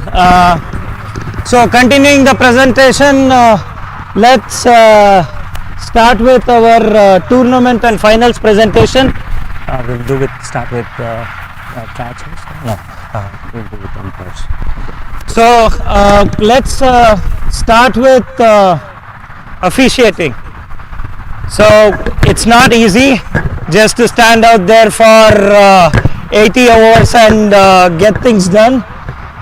I personally am going to apologize to many people out here if I have been a bit stepped across or have made any mistakes over there. So sorry about that, guys. But we wanted to recognize the effort that got in there. So we wanted to get DRS into this HSL, and to do that we couldn't get local umpire, train them and get that going. So the only way we could do that is ask somebody from back home to fly with us.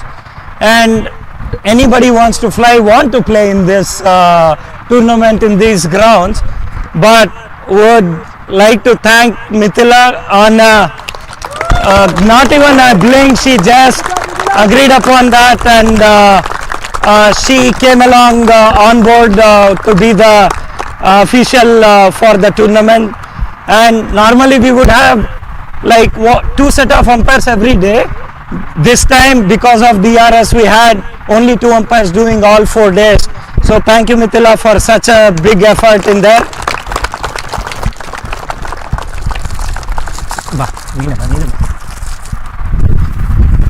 Please, a small token of appreciation from Hoysala for you.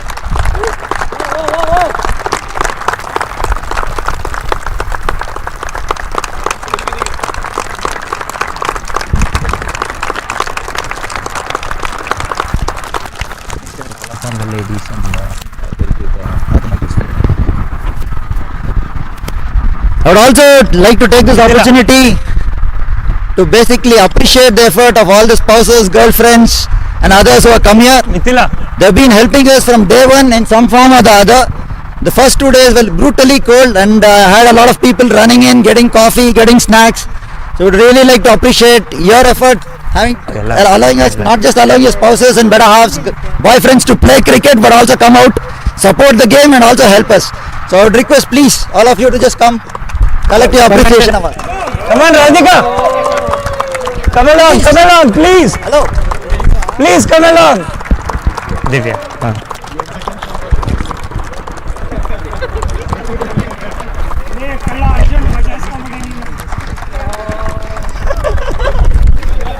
Consolation. I promise you guys, there is an appreciation. There is a medal coming your way.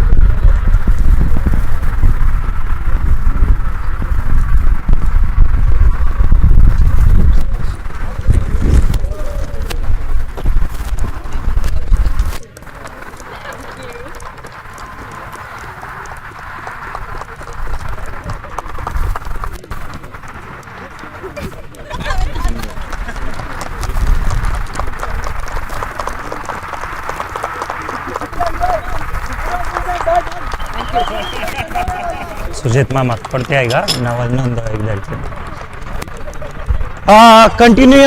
continuing into tournament medals.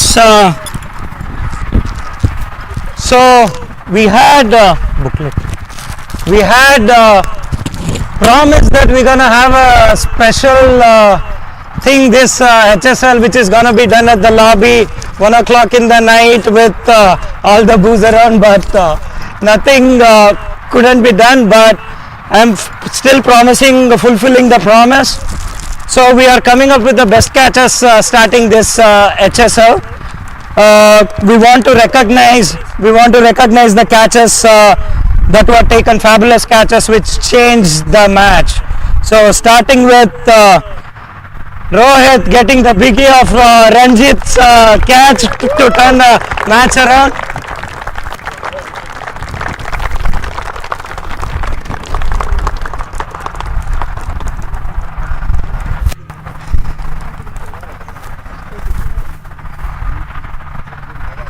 The one-handed catch from Mr. Spider-Man Kunal.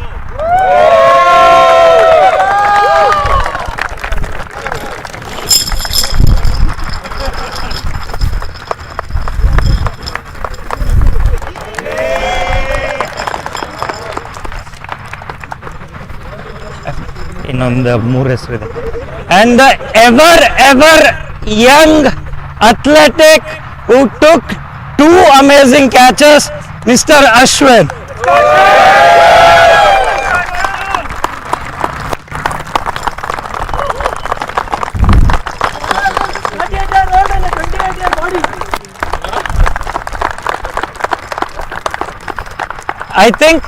I think to get Ranjit out, it has to be fabulous catches, I guess. So one of the ones was from Abhija. So this is for Abhija.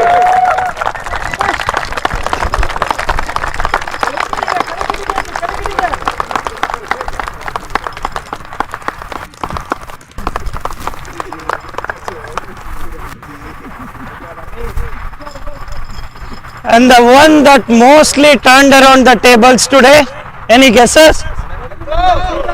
Raghu, come along.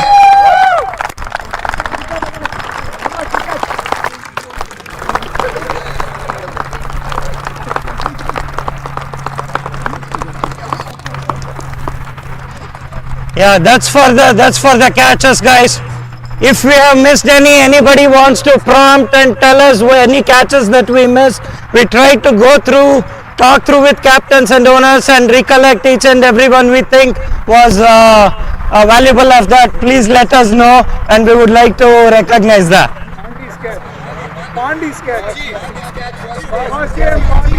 Pandi, come along Pandi. Suji.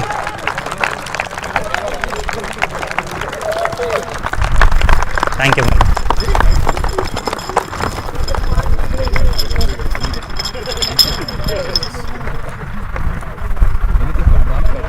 Thank you. Thank you, Sujit. And those are match changing actually. So now moving on to Moving on to the finals presentation, would like to request Unmukt and Sujit to come along. We will try to sort of carry on with the presentation ceremony. To start with, the man of the match for the finals. Any guesses? Raghu, man of the match for the finals. Coach wins the award.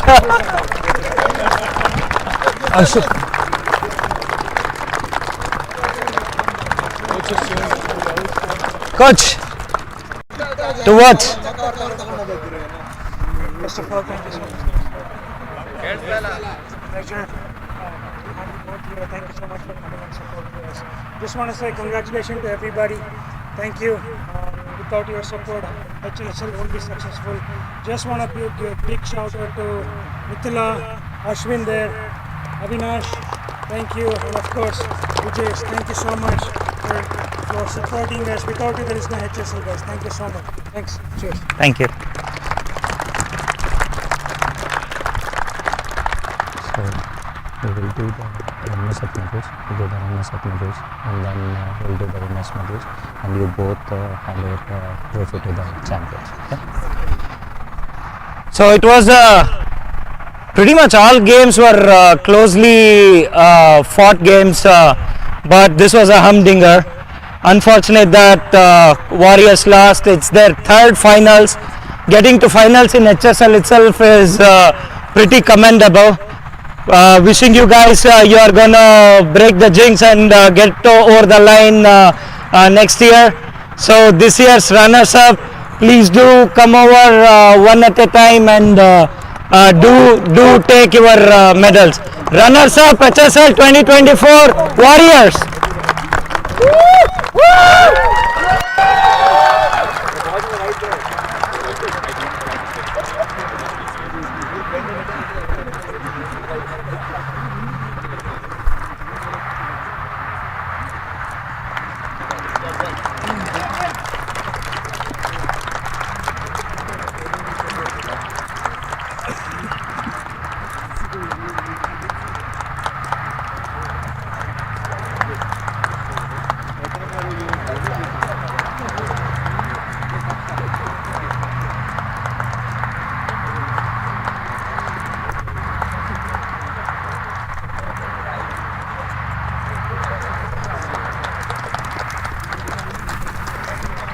We'll finish these three and then we'll go to winners. Huh? You more Martin.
This batsman Amit 141 points.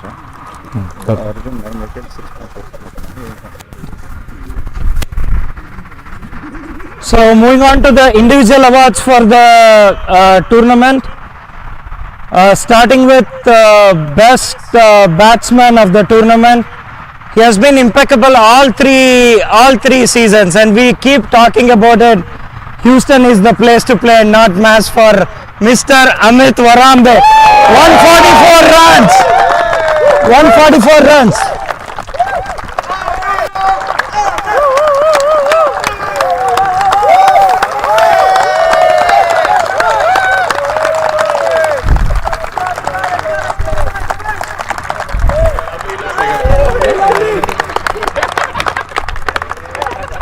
And to the best bowler of the HSL 2024. Sometimes he is Kedar Jadhav, sometimes he is Muralidharan. He has many facets to him. He has taken 9 wickets at the economy of 6.47. Mr. Arjun.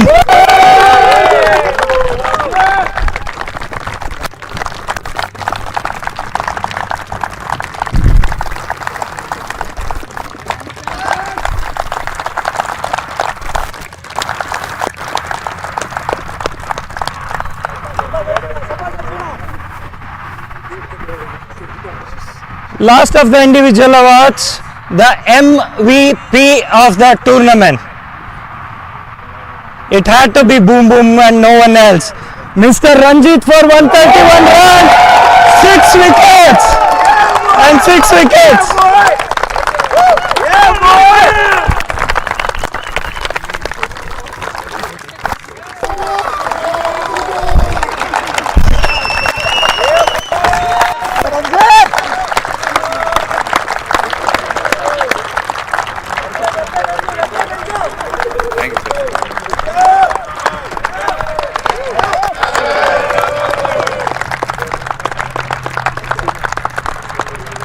Everybody would have got why Sumo was called when Ranjit was taking the championship.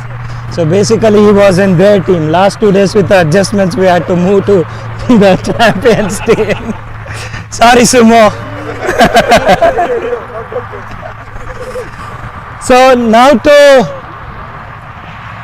the Conquerors. The champions 2023 came back. Lost only 1 game, or the first game of the tournament technically, and then came back and played the finals like true champions they were. So would request Conquerors to come and get their gold medal from our guests, please.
ಇಲ್ಲ ಕಾಳು ನಾವು ಅಶ್ವಿನ್ಗೆ ಸ್ಪೌಸಸ್ಗೆ ಎಲ್ಲರಿಗೂ ಕೊಟ್ಟು ಅಶ್ವಿನ್ಗೆ ಕೊಡಲಿಲ್ಲ. It is not right. ನಾನು ಮಾಡ್ತೀನಿ ಅದನ್ನು. I will break the rhythm and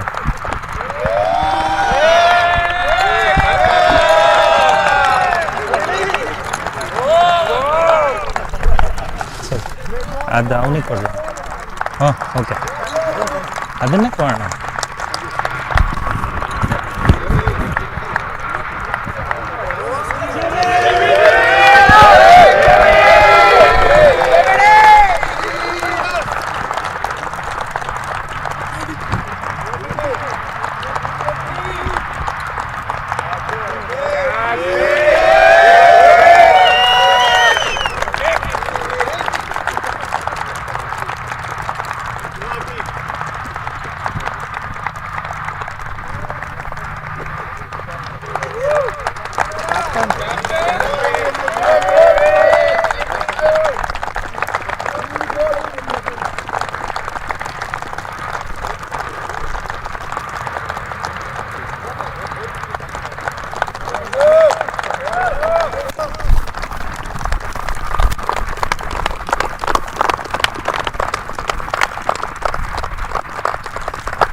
I know everybody is looking at the trophy and when it is going to be handed to the champions. But sorry to break the rhythm here. When we are appreciating spouse and girlfriend, how can we absolutely miss out on Mr. Ashwin, who has been instrumental in giving us all the streaming, photos and everything in there, standing beside Mithila and helping us out in everything. So please Ashwin, do comment.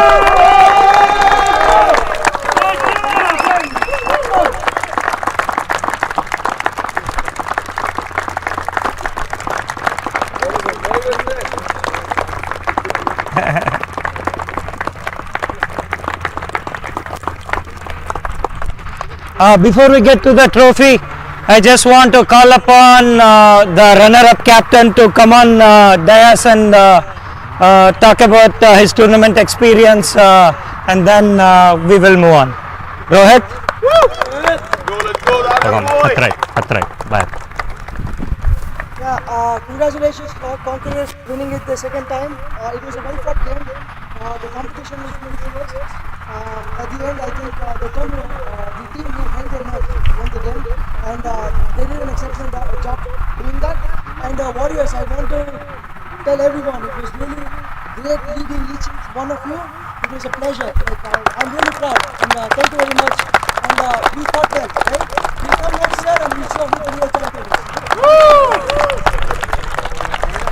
Would like to call upon Nitin, champion Conquerors.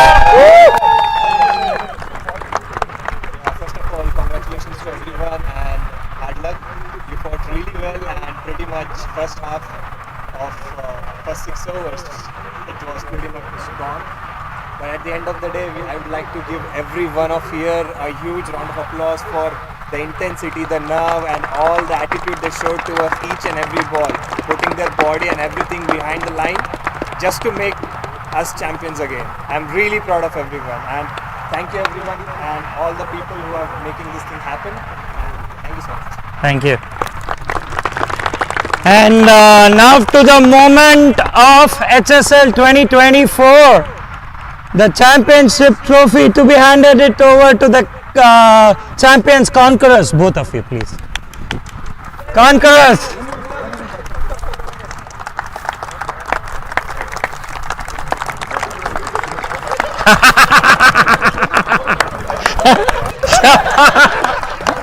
Kunal double. Come this side, come this side. To the champions, guys! HSL 2024!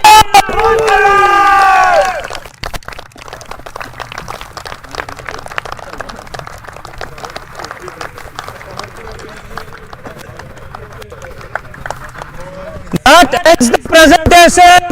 HSL 2025, here we come. Thank you, guys. Thank you. Thank you so much. No, thank you. I will send you. All teams, please assemble in the center. We'll get a team photo with the chief guest, please.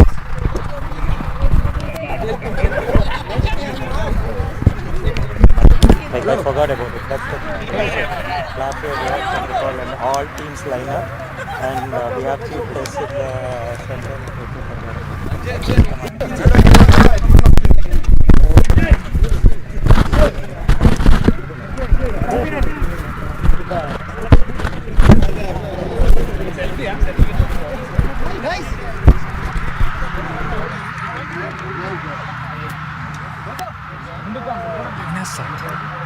This one, it needs to go, right? This one.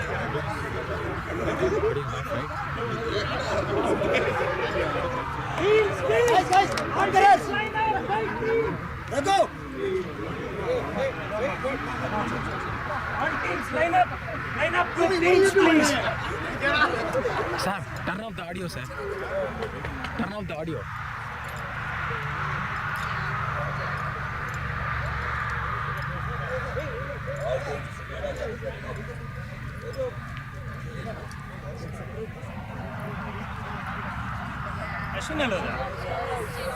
Ashwin, he's inside.